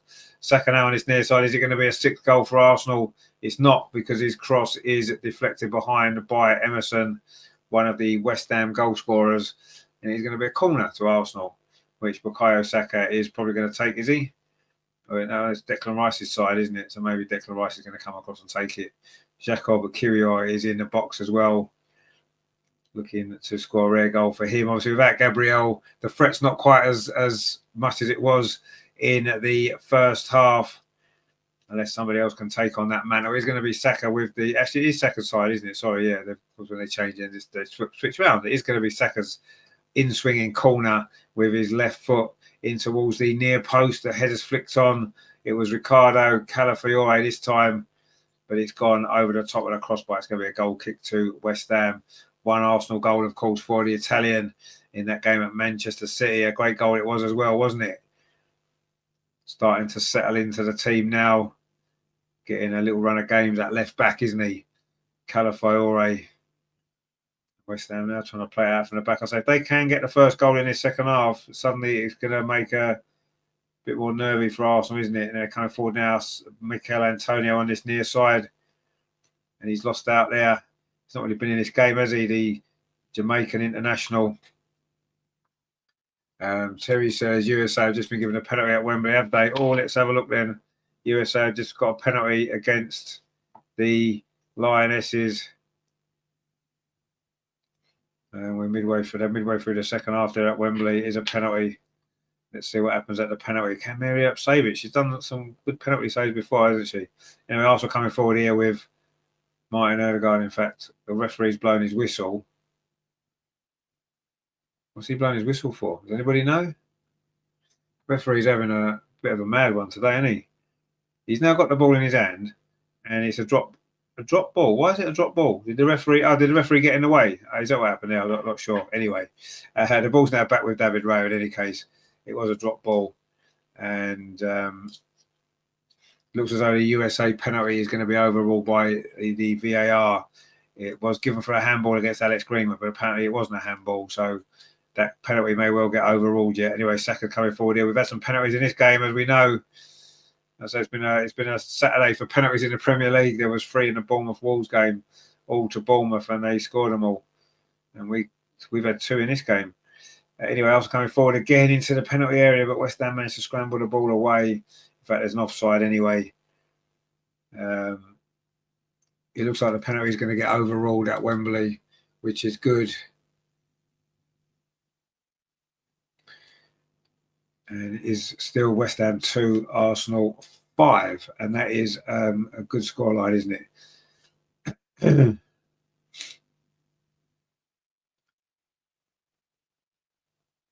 And Lopetegui there is on his speaker there. He's not speaking to the assistant who's on the touchline. He must be speaking to one of the coaching staff. Terry says, no, Pen. Yeah, it's been overruled, the penalty at Wembley. It wasn't a handball. And USA don't have a penalty. And Arsenal do have a free kick here because it's Jurien Timber's gone down. And he's going to need some treatment. But he's not going to need some treatment. He wants to get up. The referee was going to make him stay down. I'm not quite sure what's happening there. This has been a strange game, you have to say. It's been a really strange game. But anyway, it is what it is. And yeah, the penalty's been overruled at Wembley, so it isn't a penalty to USA.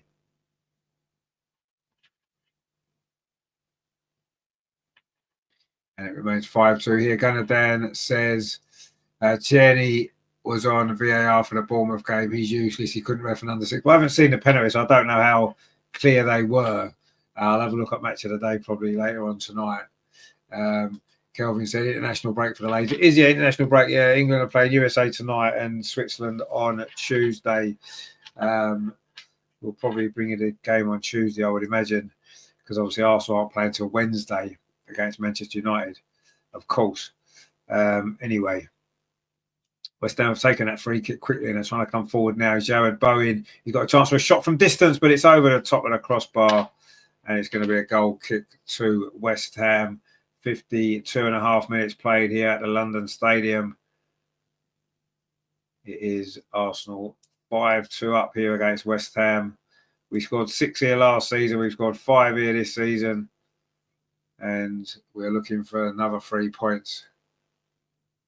DJ says, well, West Ham, try your best. Well, I'm sure they are trying their best. But their best isn't going to be good enough against Arsenal today, you feel.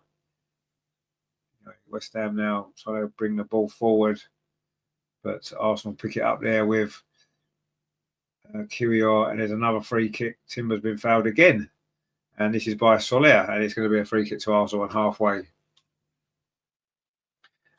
Mark C says, BBC saying we're now one of 5 games in the Premier League where 7 first half goals occur. Really? Okay. I'd like to find out who some of the others, what some of the other games were. Anyway, there you go. The 5th game. Wow. Incredible. The 5th game. Anyway, the second half hasn't quite been as exciting yet as the first half was. There's no more goals being scored. Not much goal action has happened, actually. But anyway, it remains 5-2. We'll take a 5-2. Let's be honest, won't we? It just always feels. I've always felt this from when I first started watching football, that you would rather have all the excitement in the second half, because that's what you go away with. If the first half's great and the second half's boring, you maybe go away on a little bit of a downer, don't you? Because you're going away having watched a dull second half. Now, West Ham coming forward now might make it a bit more interesting if they can get themselves a 3rd goal. Oh, and they nearly did there. Mikel Antonio's shot just wide. And I think it might have got a deflection because it's going to be a corner. And it was a good move from West Ham. Antonio did well, actually. And it was deflected there off Jacob Kiwior, I think it was. And it is going to be a corner to West Ham. We've played nearly 10 minutes of the second half. Arsenal are still 5-2 up. Emerson's going to take this corner. Going to be an outswinger to the edge of the 6-yard box, headed out, though, by William Saliba. Only as far as Aaron Wan-Bissaka. He's on the run here. He's not going to fancy another goal, is he? He touches it off instead to Emerson. Now it's with Mikel Antonio. Dinks the ball towards that far post. It's headed on, but Arsenal do manage to clear it away with Calafiore. West Ham having a good spell of pressure here. And Paqueta there has won the ball. In fact, he hasn't won the ball because the referee says no. Mark C says, I'm picturing a red card for West Ham in this half. They're diving in a lot. Well, they are, but we'll see. They've just conceded another free kick there. Trossard was fouled. Aggie says, terrible match for Sweden in handball tonight, but better for Arsenal. I said, what was the score? Zinchenko's coming on. Happy days. And Calafiore is going off. Well, I'm assuming it's Calafiore that's going off. It is, yeah. The Italian looks like he's sort of limping a little bit, so maybe he's picked up a little bit of an injury. Calafiore. And he is departing. Is 10 minutes into the second half. And Zinchenko's coming on, which is never normally a good thing, is it? But we are 5-2 up, so maybe it'll be fine. Maybe we can get away with it tonight. And it looks like it might be a little injury there for Calafiore, which we'll have to keep an eye on, because he's become quite an important player, hasn't he, in that left-back position. Anyway, David Raya is going to take this free kick over on that far side. He goes long. So West Ham heads it forward. And Arsenal haven't really got going at all in the second half yet, have we? It's been quite scrappy. And West Ham coming forward, trying to look for a 3rd goal, which would be quite incredible, wouldn't it? Anyway, suddenly there's a break on here for West Ham. Soler's coming forward on the edge of the box. He's going to take everybody on, but he maybe went too far. And William Saliba comes away with it for Arsenal. It gives it straight back to West Ham. But Martin Odegaard steps in there well, wins the ball. But again, Arsenal have given it away. Terry says, Zin's on. This could end up 5. Well, it could end up 5. West Ham coming forward now with Wan-Bissaka over on that far side. A ball into the box, well defended at the near post by Jacob Kiwior.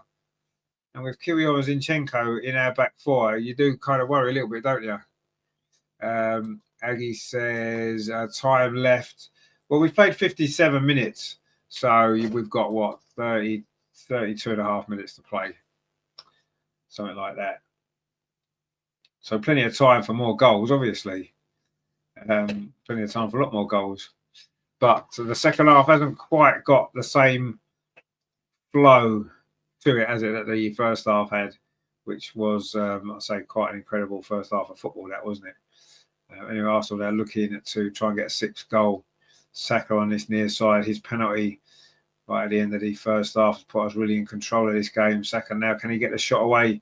Paul tried to pull it to the edge of the box. Or mistake at the back from West Ham. And Saka again in possession finds Zinchenko on this near side. What's he doing? What's he doing on the right-hand side? He plays where he wants, doesn't he, Zinchenko? And Martin Odegaard's going to line up a shot from outside the box. And it's a decent save from Fabianski. Close enough to him, though. What was Zinchenko doing there on the right-hand side? He's supposed to be playing left-back. Anyway, it was Martin Odegaard's shot. He scored a penalty as well, of course, in this game. in that first half. Zinchenko's back over in his left-back position. Declan Rice in possession. Plays it back to Jorginho.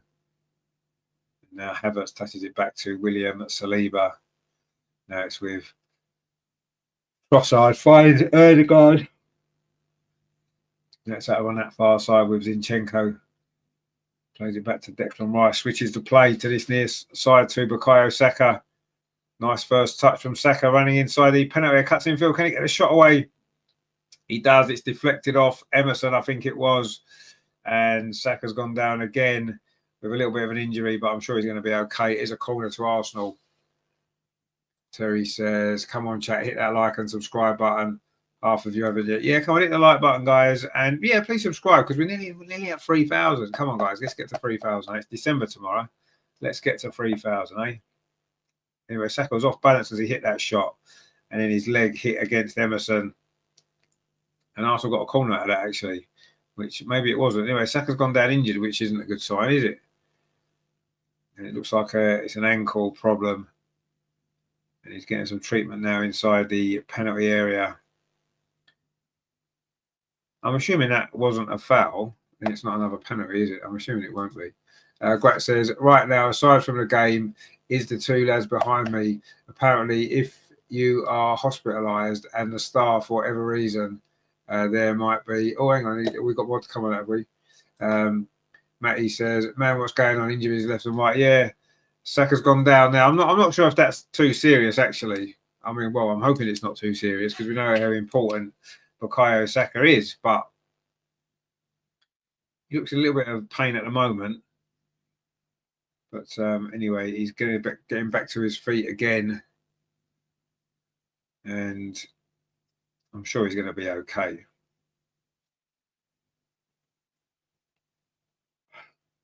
As we hit the hour mark here at the London Stadium, still West Ham 2, Arsenal 5. Matty says, looks like he rolled his knee. Was it his knee? I don't know. I thought it was his ankle that he maybe kicked the ankle of Emerson as he went to play that shot. Anyway, it's a corner to Arsenal is the upshot of all of that, which Declan Rice is going to take over on that far side. Chance to get a 6th goal for Arsenal. Of course, without Gabriel, it won't quite be the same, will it? I'm sure. But anyway, who knows? Maybe someone else can find the net for one of these corners. It's going to be Declan Rice's ball in from that far side low. Not a very good corner. Not a very good clearance either from Paqueta. It's gone behind for another corner to Arsenal. He miskicked that a bit, didn't he, Lucas Paqueta? And it's gone behind, I say, for another Arsenal corner. And I'm still not sure if Saka's back on, is he? Having to go off, obviously having received some treatment. Not sure if he is yet. Anyway, he's another corner to Arsenal. It's going to come in this time to the edge of the 6-yard box. Fabianski does punch that one away. Not very far though. Zinchenko touches it on. Now it's back with Jorginho. Plays up this near side to Timber. Touches it back to Zinchenko. In fact, it wasn't a great ball. And now Bowen plays it forward looking for Antonio, but it's deflected through and William Saliba's there to tidy that up. And is Saka back on? I can't see him. I don't think he is he? Anyway, Martin Ødegaard. Oh, Saka is back on. He's just here now. And now Martin Ødegaard's gone down. And that's another late challenge there from West Ham. And Martin Ødegaard, I hope it's not the same ankle that he did previously. It was Max Kilman there with the challenge on him. Oh, dear. That wasn't very good, was it? Surely that deserves a yellow card. I don't think it's that serious, but it looks like he's kicked the bottom of his foot, actually. But anyway, not sure if it's actually as bad as it looked there. I thought it was his ankle, but I think it's just the bottom of his foot. In actual fact, West Ham are going to make another substitution now. Danny Ings. Now, who remembered that Danny Ings was still playing in the Premier League? Because I certainly didn't. But he is. He's playing for West Ham. He did, of course, come on the other night as well. That was when I realised. And it looks as though Koufal's coming on as well. The Czech Republic international. It's a free kick now to West Ham on this near side, which they've taken quickly. And West Ham are about to make 2 substitutions. And we're going to see Danny Ings and Kai Havertz. He's going to get himself in a little bit of trouble here with the referee. There's been lots of goals, lots of penalties, lots of yellow cards in this game. Although most of the exciting stuff happened in the first half, all the exciting stuff happened in the first half. It's been very stop-starty, hasn't it, this second half? Not been great at all. And West Ham making these 2 subs. So it's going to be Vladimir Kufal and Danny Ings are coming on for West Ham. I've got a feeling Mikel Antonio will go off. He's not really contributed much, has he? Mr. D says, why are we not making changes? Saka and they're off. Well, yeah, we should be. I agree. Anyway, it's going to be Mikel Antonio and Emerson going off. Terry says, Danny Ings must be a pensioner like J20, surely. Well, yeah, I don't know how old he is. He's got to be well in his 30s, hasn't he? Danny Ings. Let's have a look, shall we? How old is Danny Ings? That's quite interesting, isn't it? Anyway, it's still 0-0 to Lioness with 10 minutes to play. 0-0 at Wembley. And how old is Danny Ings? Let's have a look. I reckon he's 35. That's my guess. Well, how old is he? Oh, he's only 32. He's only 32, Danny Ings. So there you go. He is 32. He was born just before the Premier League started in July 1992. There you go. 32 years old. And he's certainly played for a few clubs, hasn't he, in his career, Danny Ings. He's actually made 409 club appearances in his career and scored 127 goals. And he's played 3 times for England, although not since 2020. But yeah, I didn't even know he was still playing in the Premier League, Danny Ings, until Monday night. And he's back on the pitch now for West Ham. And Arsenal coming forward over on the far side. Declan Rice plays it into Kai Havertz. If Arsenal get a 6th goal now, midway through the second half, you do feel as though that will be the end of West Ham. Saka plays it back to Martin Ødegaard. Oh, he tried to play it into Saka, but Saka just went the wrong way. He has managed to pick the ball up, Saka, just kept it in. And then is there another foul on Martin Ødegaard? Referee says no, Arsenal still in possession. The ball back now with William Saliba back to Saka again. Arsenal going to try and get a little bit of control in this second half, which they haven't really had so far. That's a long ball played forward to Jared Bowen. West Ham's top scorer last season, of course. Scored the winning goal in the Europa Conference League final a couple of seasons ago now. He's a very good player, isn't he, Jared Bowen? West Ham now in possession again up this near side with Aaron Wan-Bissaka. Well, West Ham's first goal tonight. What a week he's had in front of goal. Matty says, Kufal and Ings means West Ham will most likely stretch the play and get more players into the box. We need to get Martinelli on. Yeah, I'd like to see a couple more changes for Arsenal. You imagine West Ham are going to try and get the ball into the box more. But time's running out for West Ham. If they are going to stage one of the most amazing comebacks ever in the history of the Premier League, they're going to have to do something quite soon, aren't they? Wan-Bissaka trying to get forward, but Timber cuts that out, and now Bukayo Saka can come forward up this near side, goes past a couple of challenges, but not the last one. It's going to be a throw to Arsenal right on halfway. And still Mikel Arteta isn't looking at making any substitutions, is he? He doesn't trust his squad players enough for me. He really doesn't. He brings them on when he has to because players are injured. Or sometimes he'll make a tactical change. But I don't know, he doesn't seem to trust the substitutes enough, does he? Just doesn't seem to trust them enough. He's got Kieran Tierney on the bench now, so he must be fit. And he's never going to play him, is he? He's always going to put Zinchenko on as his backup left back. So he doesn't trust him. He certainly doesn't trust Ethan Nwaneri enough, does he? Anyway, Arsenal are coming forward now. Kai Havertz. Declan Rice plays it out to that far side. It is Zinchenko in possession, plays it back into Declan Rice again. 67.5 minutes on the clock. Matty says, Nwaneri, Jesus, Martinelli, Keita on the bench indeed. And Raheem Sterling, of course. Don't forget Raheem Sterling. How could we forget Raheem Sterling? Anyway, Saka now plays it back to Duran Timber. Now it's into Martin Ødegaard. Saka on his near side. Can he keep it in? He manages to win the corner. Good defending actually by Aaron Wan-Bissaka. And it is another corner to Arsenal. And another opportunity to try and get that 6th goal. Arsenal in no hurry to take the corner. It's our 10th corner this will be. West Ham have only had 2. But we've only really looked dangerous from a couple of them, haven't we? the goal, obviously, and the one that we got the penalty from when Gabriel got his face punched. What's going to happen from this particular corner? It's going to be Saka again on this near side, in swinger with that left foot for Arsenal. Again, it's towards the edge of the 6-yard box, and Fabianski comes and punches, not very convincingly. In the end, West Ham do hook it away.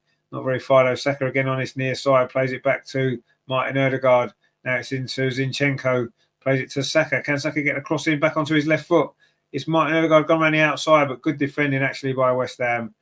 And now they can bring the ball forward up this near side with Soler. This is good football from West Ham, actually. They're coming forward now. Wan-Bissaka plays the ball forward, but nobody's made the run. It was Danny Ings. He was never going to make the run. Danny Ings needs the ball to his feet, surely. He was never the quickest anyway when he was at his peak. And he's never going to be able to run onto a through ball like that, is he? It's just not his game at all, is it? Anyway, it's still 5-2 to Arsenal, as indeed it was at half-time. And the second half has kind of gone as I maybe anticipated it might. It's lost all its excitement. It's been very scrappy, and Arsenal haven't really got going. And West Ham haven't really posed much of a threat either. And this second half is heading towards its a goalless conclusion, you feel. But you never know. The game still might spring to life yet. You know, Jurgen Timber is going to take this throw for Arsenal on the near side. We've got 20 minutes to play. And while the first half absolutely flew by, it felt like we'd played about 10 minutes. This half seems to have dragged. And Arsenal are coming forward. There's a chance now for Declan Rice inside the box. He couldn't get his shot away, though, could he? He has scored twice in this fixture, one for each team. Can he score again for Arsenal? Not at the moment, he won't. He's got the ball out wide. Finds Trossard. Plays it into Jorginho. Terry says, how nice to see Salty again. She don't look happy, but then again, when did she? Exactly, yeah, when does she ever? Mark says, I'll definitely give Wanyama a run out, maybe for Saka. Yeah, I would as well. I would definitely give him a run out. As the Lionesses game finished, then I'm assuming it has. Let's have a look. I know there's still 5 minutes to play. It's 0-0 still. So, yeah. In the closing moments there, we've still got 19 minutes to play here at the London Stadium. West Ham 2, Arsenal 5. All of the goals came in the first half. Quite an incredible first half it was. 2 penalties, 7 goals. A few yellow cards and all kinds of VAR stuff. A goal was disallowed as well for West Ham. Anyway, Arsenal go forward now. Martin Ødegaard. It's a charge of the Light Brigade here. It's going to be Timber leading the charge. He's done well. Can he get across in? It's deflected there. Couldn't quite find Kai Havertz. And the ball goes into the arms of Lucas Fabianski. A good break there from Arsenal. And good play from Jurgen Timber, who's settling into that right-back position really well, isn't he? But West Ham are now in possession. Looking to try to find a third goal. Soler it is. The Spaniard dinks it out to that far side, but Zinchenko's there with a header. He's going to be a throw, though, to West Ham over on that far side.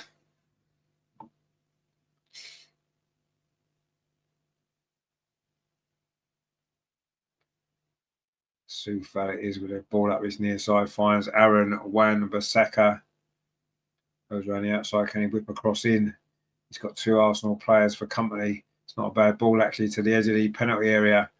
West Ham trying to threaten a third goal here. That ball's dinked in towards that far post, headed back. It's into the box. Jared Bowen can bring it down. And he couldn't quite get a decent touch on that. Oh, it was Danny Ings, actually. And it's gone behind for a goal kick. That was, he had a little bit of space in the penalty area, actually, Danny Ings. Kufal's header. And he couldn't quite get enough of a good touch on that there to direct the ball. In fact, it looked like it might have come off Jacob Kiwior, but obviously it didn't. It's gone behind. It is a goal kick to actually. There's a couple of substitutions for Arsenal. It is Jesus and Raheem Sterling. For Martin Ødegaard is one of the players going off. Another good shift from him today. getting a bit of a rest. He's handed the captain's armband over to Jesus, who's coming on to replace him. And Raheem Sterling's coming on as well. Not quite sure who's going off. Bukayo Saka, obviously, it had to be, didn't it? Good decision that was, taking Odegaard and Saka off. And it is going to be Raheem Sterling to come on. And Gabriel Jesus. In fact, Jesus isn't wearing the armband. Odegaard's given it to him, obviously, to give to somebody else. It might well be Jorginho. That's got it, actually. They should give it to Declan Rice, shouldn't they? Anyway, they haven't. Terry says, US burgers seem to be treating Salty well. I haven't seen it, actually, but has that game finished now? It certainly must be almost finished if it hasn't already. Oh, into 90th minute at Wembley, it's still 0-0. That's not a bad result for England, is it, really? In the build-up to, of course, the Euros next summer.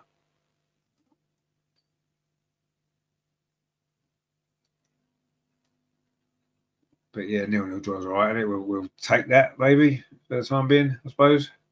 It's not bad, is it? Anyway, Sterling now have a little bit of space on this near side to run into for Arsenal. He looks a little bit overweight and a little bit slow, doesn't he, Raheem Sterling? Yeah, that's a good ball up the line to Gabriel Jesus.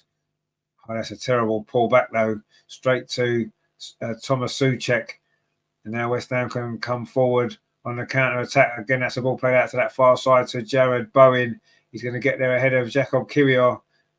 Good defending there from Kiwior. Actually showed good strength. And he's done well. In fact, he's won a free kick. And it was Kufal who fouled him. And you know you've been fouled by Kufal. He's no uncompromising defender. It was good defending, actually, from Jacob Kiwior. He showed good strength there. Bowen felt he was fouled, the West Ham captain, but he wasn't. But Jacob Kiwior was by Kufal. In fact, was he? Not quite sure what's happened here. Anyway, yeah, I think he was. And no, actually, no, Arsenal got it must be a free kick to West Ham. Maybe that was given as a free kick against Kiwior. Anyway, Mark C says Jesus is clueless. He is, yeah. Matty says, so does Martinelli or Wanweri get a chance in this game? I'm baffled. Well, clearly not at the moment. And there's only 15 minutes to play. It is a free kick to West Ham, though, over on that far side. And this could be an opportunity maybe for West Ham to get that third goal, which would certainly put the cat amongst the pigeons, shall we say. The free kick comes in. Header comes in. Arsenal don't really clear it away. The ball's still in the box. And then David Raya grabs that as a second attempt. It was Souček's header. And we're still playing at Wembley into stoppage time. It is England 0, United States 0. And the game's still going on there. So maybe there might be a late winner there for somebody.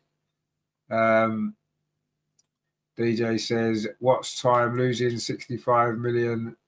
Neil, I don't get what that means. Anyway, there's 14 minutes to play. 14 minutes to play.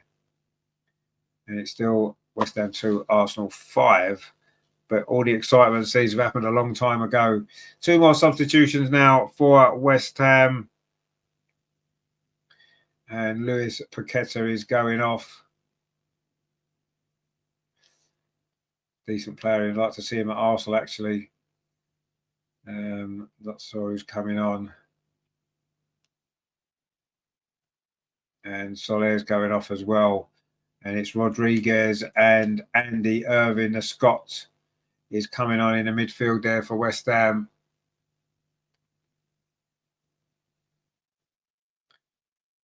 Anyway, it's a throw to West Ham over on that far side. Kufal's going to take it.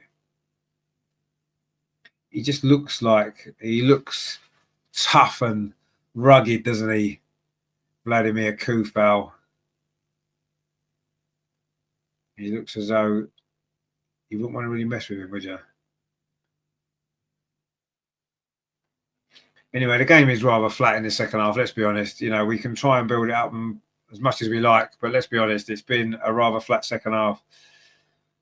So all we can do to try and make it a little bit better is, I think you guys there need to start doing some work. So what you've got to do is, first of all, why not subscribe to the channel? If you're new here, I'm sure there's a lot of new people here today. Please give us a subscription. We'll be covering all the games, men and the women as well. And of course, as well, make sure you do give us that like as well. That's really, really important, actually. Likes are so important. You know, it's so easy to do. Just press the button. It really does make a massive difference to the channel. It gets into the algorithm of YouTube and all that kind of stuff. So please give us a like. You know, Aaron Wan-Bissaka now gone well down that far. So he's not going to score again, is he? No, he's not, because it's blocked. Ball comes out to the edge of the box. A shot pinged in.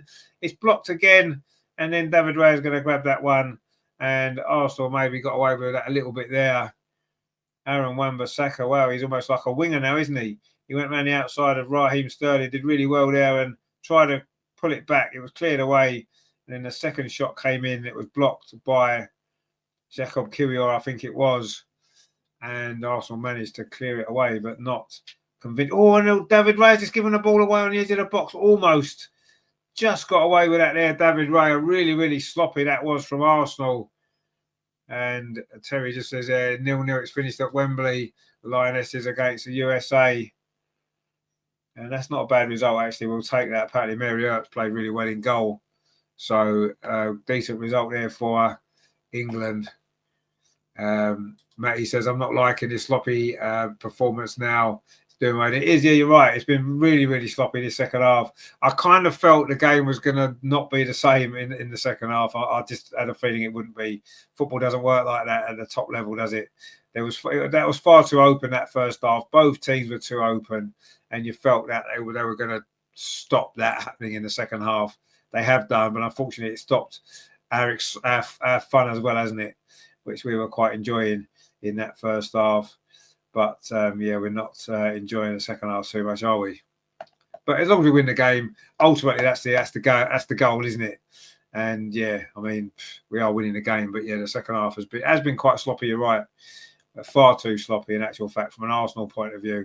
You know, a quick free kick there isn't quite going to reach Raheem Sterling. Right, Rajendra says we didn't get more. Didn't we get more likes? Come on, guys, give us some likes. Come on, let's subscribe as well. Come on, let's not mess around now. Let's not mess around, eh? Let's get the likes up. And come on, we need to reach 3,000 subscribers before Christmas. I'd like to be 7,000. That'd be good, wouldn't it? But we'll take 3,000 before Christmas, won't we? So let's get that sorted, please, guys. Come on. There's no excuses, is there? Just press them buttons. It's free. Doesn't cost anything, and it really does help the channel massively. We're only on 27 likes. Let's get at least 30 likes. Come on, 35, 40 even, but definitely get to 30. Come on, we can't stop at 27. It's not even an even number, is it? So we need to sort that out, don't we? Come on. Now he says 20. See, 26 is a poor effort, isn't it? Come on, guys. Let's get at least 30. I think it's 27 now, actually. Anyway, West Ham are coming forward. Balls into the box. Danny Ings. He's not going to get too much change out of William Sleeve, is he? But he holds that ball up well, actually. West Ham are still in possession over on that far side with Jared Bowen. But William Sleeve wins it back. And then Arsenal managed to complete the clearance. And it's up over on that far side. It's going to be a throw to West Ham. We're into the last 10 minutes. In fact, the last 9 minutes we're into now. And Arsenal are heading for 3 points. Second half's been rather frustrating. It's been nowhere near as much fun as it. But that's football for you. As long as we win the game, don't suppose it matters too much. But yeah, pretty frustrating. Anyway, West Ham now a little bit of space. They've worked this well, West Ham, actually. And they've got a player over. Wan-Bissaka's free again on this near side. And they find Wan-Bissaka. He's had a good game, actually, hasn't he? The former Manchester United and Crystal Palace right back. He's done well. Tries to fizz a cross in, but it's not a great cross. It's cleared away. And now Arsenal on the counter-attack. Kai Havertz, Gabriel Jesus has gone on a run. Whoa, that was a mad tackle there, wasn't it, by Aaron Wan-Bissaka? The referee says that's okay. We play on. Kai Havertz is still down. And West Ham now looking for another goal. A ball dinked over the top, but it wasn't a great ball, actually. And now Arsenal can come forward. And the ball's gone off Raheem Sterling. That was quite a crazy tackle there, wasn't it? Let's have a look at the replay there. Did he get the ball? Well, he did get the ball, but he's coming from behind. And how many times are they given us free kicks when you're coming from behind like that? I mean, he did win the ball, Aaron Wan-Bissaka. There's no doubt he got a touch on the ball, and it was a decent tackle from that perspective. But when you're sliding from behind, it's always a foul, isn't it? Matty says studs up. I don't know if it was studs up so much. It was just from behind, and that's always a foul, isn't it? Absolutely.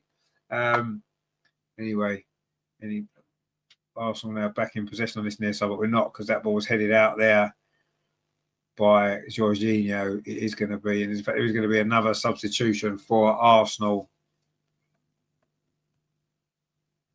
And it's going to be Ethan Nwaneri. He's going to get, what, 6 or 7 minutes? Well done, Mikel. Don't give the poor lad enough time to really get into the game. Just throw him on with like 5 minutes to play. Anyway, Trossard's going off. He got a goal today, Trossard. He's done all right, hasn't he? He's played quite well. Not had a great second half, but nobody has, to be honest. But Ethan Nwaneri's coming on, and that's always a good sign, isn't it? We do love to see Ethan playing in the team. And let's see if he can have any impact. He's only going to get 6 minutes plus stoppage time, so hardly much time, is it? But anyway, I suppose building his minutes up gradually. This is the sort of game today, though, with Arsenal 5-2 up. You could have brought him on with half an hour to play, couldn't you? You could have really given him a good run in the team today, but no. Mikel Arteta won't do it. He doesn't trust him enough, and he's getting 5 minutes at the end. Anyway, Jurgen Timber now. Very central, touches the ball back to William Saliba. Gets it back again. And he's going to go all the way back to David Raya. Arsenal now just need to see this game out.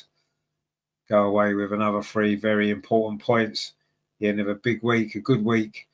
Now Arsenal coming forward here. There's a bit of space over on that far side for Raheem Sterling inside the penalty area. Can he get his first Premier League goal for Arsenal? No, he can't, because he's fired it into the side netting. And that was maybe a chance there for Arsenal to get another goal. Lovely run forward from Declan Rice. Found Raheem Sterling. Went around the outside, but pinged it into the side netting. And it was never going to go in, that was it, from that angle. Mark C says, goal number 6 coming up. Well, maybe. Now Ethan Nwaneri's on, we might well see another goal. Aaron Wan-Bissaka. I've been impressed with him today. I was impressed with him the other night at Newcastle as well. But obviously West Ham have been nowhere near as good today as they were on Monday night, although a lot of that was down to how Arsenal played in that first 35 minutes today. Just outstanding. Jacob Kiwior has just conceded a foul there on Thomas Souček. And we are into the last 4 minutes of normal time here at the London Stadium. West Ham 2, Arsenal 5. It's been a good Arsenal, or it will be a good Arsenal win. But yeah, not great after 35 minutes. Cross comes in inside the Arsenal penalty, and West Ham can't quite get a shot away. Ethan Nwaneri plays it forward now to Kai Havertz. Arsenal got a chance here. There's got an overload. Ethan's run through. Can he get there? No, he can't, because Fabianski's out. Terry says, Nwaneri needs to go on loan before Arteta ruins his career, or even better, Arteta goes. Well, yeah, that would be the best option, obviously, but he might well need to go out on loan. He needs to play more minutes, doesn't he? Anyway, Zinchenko just conceded a free kick with a foul on Jared Bowen over on that far side. 3 minutes of normal time to play. And let's be honest, the second half won't live long in the memory, will it? Anyway, Gabriel Jesus now is going to go on a run. Is he going to try a shot? He's all on his own. He needs some help. Or does he need some help? Maybe he doesn't. Anyway, Ethan Nwaneri tries to give him some help, and then he's won a free kick right on the edge of the area. And this is exactly the same place that Emerson scored that free kick for West Ham in the first half. That was good play, though, from Jesus. Quite positive there. And then he kind of ran out of legs, ran out of ideas. He wasn't really sure what to do. And in the end, he's won a free kick, Irving, with the foul. Matty says, Rice and Havertz look knackered. I can't understand Mikel's reasoning here. No, I don't know what his reasoning is. We've got a big game on Wednesday night as well, haven't we? Against Manchester United at the Emirates. Matty says, brilliant work by Jesus. It was, yeah. I mean, he drove the ball forward. He kind of ran out of ideas, didn't he? Anyway, Jorginho standing in front of the goalkeeper here to try and distract him from building his wall. Of course, West Ham did score a free kick right in that very goal, didn't they, in the first half. And the referee is now telling Jorginho to get out of the way. Arsenal got a free-player wall just next to the West Ham wall. And is it Raheem Sterling's going to take this? Surely not. Looks like it might be Raheem Sterling to take this free kick. Can he follow Emerson's lead with that free kick in the first half? You wouldn't really say likely. It's not very likely, is it? But who knows? Who knows? Let's have a look and see what happens from this free kick. We're into the last 90 seconds of normal time. Is Raheem Sterling going to get his first Premier League goal for Arsenal with this free kick? Lines it up, goes over the wall, but it goes wide as well. Not quite as good as Emerson, was it? But never mind. Mark C says, Bowen looking worried. He's going to get a right-handed off his father-in-law. Yeah, he probably will do, yeah. Terry says, I wonder why Pep got rid of Jesus and Zinchenko and Sterling. I haven't got a clue. Actually, I haven't got a clue. It makes you wonder, doesn't it? Three great players like that. And he's let them come to Arsenal. Cheers, Pep. Anyway, Zinchenko, one of those players, hooks a long ball forward up that far side. And West Ham now trying to come forward. But the game's up for them now. They needed to score early in the second half, really, didn't they? If they were going to get anything from this game. Well, not even get something from the game, but maybe put us under a bit more pressure, make us worry and have something to think about. Never really happened. The game's petered out quite a lot, hasn't it, in this second half, you have to say. It really has. But Arsenal have got the job done. And that was the main thing. You know, we'd certainly take a more relaxed second half, knowing that the game's done, rather than having to stress and worry that we might throw it away or that we've needed another goal to win or whatever it might be. So let's take the positives from it. There's going to be 5 minutes of stoppage time. And we've got some interesting games to come. We might get another goal here, actually. Jesus has gone through, but he should have pulled it back to Ethan Wanyeri there, but he didn't. And in the end, West Ham clear it away. And we're into the 5 minutes of stoppage time. Are we going to see another goal?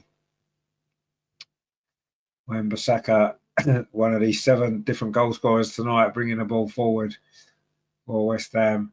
He's played well. I think he's probably been West Ham's best player, actually. Oh, there's a mistake at the back from Arsenal. Is there going to be a chance? There is going to be a chance. Oh, and it's missed. Was that Bowen? No, it wasn't. It was Danny Ings. Arsenal give the ball away really badly at the back. Danny Ings got in, took it round David Raya. The angle was tight. He couldn't put it into that far corner. And it was a mistake from Saliba, actually. And Danny Ings should maybe have scored. And it's gone right across the goal. And Arsenal's sloppy second half continues. Matty, yeah, I agree with you, mate. And Terry says, to be fair, the ref should abandon the second half. Sort of spoiled the first half. Well, it has definitely spoiled the first half. Really, really frustrating second half from Arsenal. But we're going to get the job done. And, yeah, it was a mistake there from William Saliba. And I suppose David Raya, a pair of them got in a little bit of fun and games there, didn't they? And William Saliba again over on this near side. Plays the ball back to David Raya and he goes long. Ag says, good night from Sweden. Arsenal fan forever. Good to see you again. Hopefully we'll see you very, very soon. Don't forget Wednesday night. Big game, of course, as we know. Grat says, close but no cigar. Indeed, it was close to another goal for West Ham. When you think about it, they've had a goal disallowed. They could have scored a couple of others. You know, it's been a comfortable Arsenal victory, I think, overall. But it could have been a lot closer, couldn't it? It could have been a lot closer. And Arsenal have made a little bit of heavy work of this game, where it should have been really, really straightforward after such a good start. But it doesn't matter. We'll take the 3 points. Bukayo Saka's got player of the match. And he's had 3 goal involvements today, 1 goal and 2 assists. And Saka's one player of the match. He played well for Arsenal today, didn't he? And Wan-Bissaka now coming forward again for West Ham. I think he's been their best player, actually. John says, we don't have goal scorers on the bench. Arteta, wake up and strengthen. Well, no, you're right. We don't. And now it's Sterling over on that far side. Is Sterling going to get himself the 6th goal for Arsenal? Again, he's sort of run out of momentum now. That's not a bad ball, actually, to Jesus. Can he get the cross in? There's a couple of players in the box. Jesus goes a long way round and fires into the side netting. And that sums up Gabriel Jesus in that little cameo there. Made the wrong choice. Ethan Wanweri looked a little bit upset that he didn't get the ball played back to him, because quite honestly, that's what should have happened. There was 2 occasions where maybe that could have happened and it didn't. And Souček, we're a little bit fortunate there. In fact, he has got a book in there for that foul on Jorginho in the build up to that attack just a moment ago. And there's an injury at the minute, so they're showing the goals again. All of the goals were in that first half. And yes, it's a shame the second half has been so flat, because it was such a good first half, wasn't it?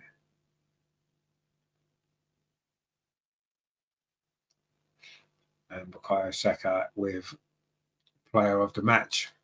Terry says, hope you Swedes are keeping the chat clean. Yeah, there's a few Swedish comments there which I'm not quite sure what they mean.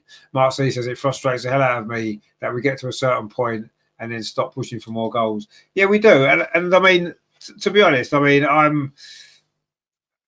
don't know. We've won the game. It's been a really, really, really poor second half. There's no doubt.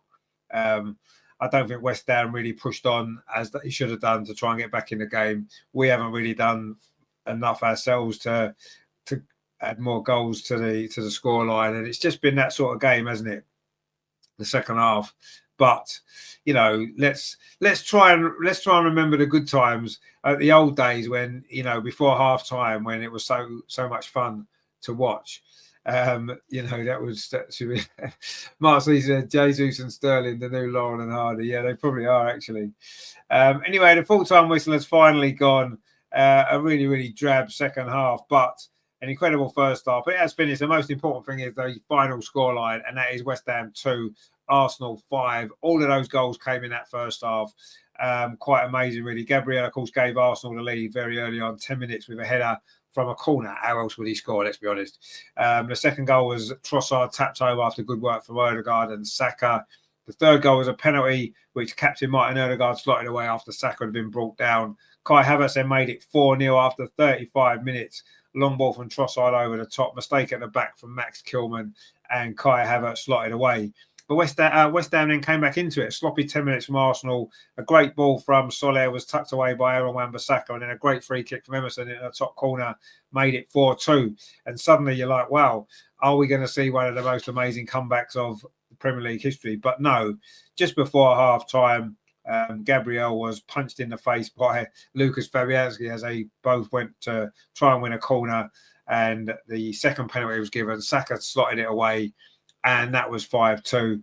The second half was very dull. Gabriel had to go off at half-time. In the end, Arsenal could have maybe scored a couple more goals, had a few half chances. West Ham had some chances as well. Danny Ings with a big one, just put it wide of an open goal from a tight angle. And in the end, it was a fairly nondescript second half. Obviously, it was a good Arsenal performance, but the second half maybe not quite as exciting as we hoped it might be. Mark C says up to second. Yeah, we will be, of course. Terry says, I ate Swede with my roast dinner. That's the closest I've come. Of course, that was Matt's comment before. He said, I dated a Swedish bird once. That's the closest I've come to being a Swede. Well, that's close enough, isn't it? It is close enough. Grat says, I still claim my 1-4 prediction to be true. That 1 goal difference on each side was just a miss in the communication. Yeah, maybe it was, yeah. But you're not having it because it was 5-2, not 4-1. But it was a good prediction. Anyway, I will give you that. It was a very good prediction.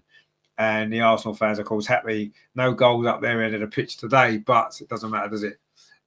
Terry says, well, that second half was a waste of 45 minutes of my life. Indeed, it was.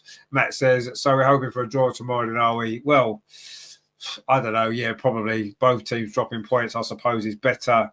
Although the way things are going at the minute, it might be better if Man City were to win. It's difficult to say that. You know, they've had a terrible, terrible run at the minute, but you do expect Man City are going to get it right eventually. They are going to put a run of wins together. But I don't know. I'm not thinking too much about the other teams, actually. We can just focus on ourselves. We've won today. We've had a good week, 3 really good wins. We've got another game Wednesday night against Manchester United. That won't be easy. New manager syndrome that they've got. I know it's very early, really, to get his ideas across, but I'm pretty sure that that's going to be a difficult game. And let's see. And of course, it's Fulham away next Sunday. We know that Fulham away is a difficult place. We lost there last season, of course, and there's a certain Fulham player or a couple of Fulham players that have maybe got a bit of a point to prove. So that's going to be interesting. Saka's just got his player of the match award there. I'm sure he's going to do a TV interview as well very, very shortly, which we'll try and get for you before we go. Mark C says, I should be happy, but I can't shift the feeling our goal difference should be plus 13 or 14 now. Yeah, it's frustrating. That second half was a frustrating performance in the end. But we've got the win. We've got the 3 points. And at the end of the day, I'll take a scrappy 1-0. So I'm going to be more than happy with a 5-2, even though the second half maybe won't live long in the memory. And yeah, it was an opportunity maybe to get that goal difference really fired up, wasn't it? But anyway, it is what it is. We've got the 3 points, and that's the most important thing, isn't it? So some big games tomorrow, isn't there? Some really big games tomorrow that we're looking forward to. Some of them, I'm sure. Of course, the big one at 4 o'clock, Liverpool versus Manchester City. That's going to be good, isn't it? So let's see what happens there. But we've won the game. We've got our job done. We've got our 3 points in what was looking like being quite a tricky afternoon in many ways.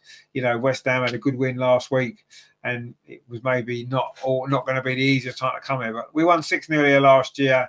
We won 5-2 here this year. We'll take that, won't we? Good stuff. Terry, I don't care if it wins tomorrow. It's all down to us to pull them points back. Exactly, yeah. Grat says, well, thanks for today. Off to the shops to get some more garbage bags. Take care, folks. Have a wonderful evening. And yourself, my friend. Good to see you. I'm sure we'll see you Wednesday night for the big game, of course, against Manchester United. You must join us for that one. It's going to be good. In fact, Tuesday we'll be here for the Lionesses game against Switzerland. So join us for that as well. That's going to be good. West Ham actually 14th in the league. Wow, they're only, 6 points off the bottom 3. Amazing when you look at some of the players they've got. There's some moments today, but it wasn't a great West Ham performance, was it? Let's be totally honest. It wasn't at all, but we don't care about that. We are up to second we're 2 points ahead of Brighton. We are 2 points ahead of Man City, who do have a game in hand, of course. And we're still 6 points behind Liverpool, and they do have that game in hand as well. And our goal difference now is plus 12. Only Tottenham and Liverpool have got a better goal difference than us. Yes, Tottenham, you're right. They have got a better goal difference than us. They're on plus 14. We're on plus 12. Anyway, don't worry too much about that. That was a good Arsenal win today. We're more than happy with that, aren't we? And yeah, we're up to second place in the league. And of course, the Liverpool and Man City are playing tomorrow. So points are going to be dropped. Well, one and dropped. Mark C says, let's get the job done Wednesday. Indeed, yeah, obviously we need to get the job done Wednesday. We're on a bit of a roll at the minute. We're hitting good form again. Let's take that into December and let's move on. And hopefully we can keep this run going all the way up to Christmas. But there's some big games to come, some tough games to come. I think Wednesday's going to be tough. But let's get it won, shall we? Let's go out there, get it done, get it won. And yeah, look forward to all of that stuff. So yeah, good stuff. So anyway, thank you guys for joining me tonight. I hope you've enjoyed the show. The first half was something quite special. The second half, not quite so good, was it? But anyway, we've won the game 5-2. Don't forget, give us a like before you go. I think we're on 29. Let's get to 30 at least. Come on, guys. One more like. Come on, who's going to give us that 30th like before we finish? Come on, somebody, please. Give us that 30th. There we go. The 30th like to whoever that was. Thank you very much. Much appreciated. Please consider subscribing as well. We're less than 30 away now from 3,000. Come on. Let's get it done. Let's get it done. Terry said, Richard, what you got coming up? Well, coming up on the show Tuesday night, Lionesses against Switzerland. We'll be here for that one. So join us for that. That is going to be good stuff. And then, of course, Wednesday is the game from the Emirates, Arsenal versus Manchester United. Well, a big game that's going to be 8:15 kickoff. That is stupid time to kick off on a Wednesday night. Anyway, it is. We'll be here for it, so don't miss that. Join us for that. That's going to be really good, isn't it? Of course, Friday, there's going to be a slightly shorter Arsenal women's show. We're going to be previewing the Aston Villa game. Andreas is flying. He can't be with us. Ange can't be with us either because she's away. So we'll be previewing the game. There'll be some different stuff on, but we'll get a little show for you Friday for that. Of course, next Sunday, there's 2 games happening at the same time. The women play Aston Villa, of course, at the Emirates, which we'll be covering here, and the men are away at Fulham, which we'll be updating you with. So all that's coming up over the next week. So it's a busy week, lots of games, lots of fun. So make sure that you do subscribe. And like Matty says, we've got Villa at the Emirates 8th of December. So don't forget, yeah, that's why. Yeah, I said that. Yeah, the women are playing and the 8th of December against, of course, the same day as a bloody Fulham game for the men. Oh, frustrating. But anyway, we will be covering a women's game next week because that's what we should do. Terry says, thanks again, Richard, all in the chat for entertaining Saturday afternoon. Have a great few days and we'll see you all during the week. Well, indeed, Tuesday night is the next show coming up. Of course, we look forward to that. Look forward to your company as well if you can. If you're free, join us Tuesday for the Lionesses game. And of course, Wednesday we are back. Arsenal are playing Manchester United. Maybe not quite the glamorous game it used to be back in the 90s and 2000s, but it is still a massive game, of course. It's an exciting game. We're looking forward to it. A revitalised Manchester United coming to the Emirates. That is going to be a lot of fun. So please make sure you join us for that. So that's it then today. Thank you very much for watching, guys. It did finish West Ham 2, Arsenal 5. It seems like a long time ago, all those goals. They flew in, didn't they, in that first half? It was quite incredible. But the second half, not quite so good. But anyway, you can't have it always, can you? There was never going to be a goal feast in the second half, was it? We couldn't quite add to that total, but we got the win, and that will do for us, won't it? Matty says, cheers, everyone. Loved you all. And yourself, my friend. Matty says, cheers again, Rich. Come on, you Reds. Indeed. Terry says, like and subscribe. Like and subscribe. Indeed, like and subscribe. That would be much appreciated. So I'll see you Tuesday, guys. I will see you Tuesday. Enjoy the rest of your weekend. We can enjoy it. We love the weekend when Arsenal have won. When we play on a Saturday and we win, it makes you enjoy your Saturday evening. It makes you enjoy your Sunday. And of course, there's a game Wednesday night as well. Well, Tuesday for the Lionesses, and there's another game for the Arsenal on Wednesday. Pudim says there. So I don't know what you're saying. It does look like it's quite a lot of fun. I'm hoping it's good. It looks like it might be quite good. If anybody could translate that. Obviously, it says Arsenal in there. Is that possibilities? Is that Spanish? That might be Spanish, actually. Is it Spanish? Does anybody know Spanish? Can anybody translate that for me? That would be useful, wouldn't it? Thanks for the comment, by the way, and thanks for watching. And I do appreciate that. It's just, unfortunately, I'm assuming that's Spanish. Could be Portuguese, actually. But whatever it is, I'm sure it's good. And I do thank you very much for that comment. But if someone could translate it, it would be even better, because at least we'd know what it meant. But I'm sure it's nice, and we do. I'm trying to say about, is that possible? I don't know. Anyway, Terry says pudding is saying up the goes. Yeah, probably. That's probably what it does say. It's just a long way of saying it, I suppose. But yeah, maybe that's what it does say. I'm not sure. But anyway, thank you very much for joining us. So yeah, we'll see you Tuesday for the Lionesses, of course, against Switzerland. Wednesday is Arsenal at Manchester United. Friday it's the Arsenal Women's Show. Sunday, of course, it is the Arsenal men versus Aston Villa, the Arsenal men versus Fulham. Loads and loads and loads and loads and loads of great stuff. So thank you very much for joining me. We will see you very soon. Enjoy the rest of your weekend. West Ham 2, Arsenal 5. It's finished here at the City of, well, not the City of London Stadium. It's the London Stadium, isn't it? That's what it is, the London Stadium. We've once again come here, scored some goals. We've got the 3 points. We're up to second place in the league. Over to Liverpool and Man City tomorrow. Let's see what happens there. We've done our job. We can enjoy the weekend. We can enjoy that game tomorrow. We'll see you Tuesday, guys. Take it easy. Thanks for watching. Come on, you Gunners. Let's get it done.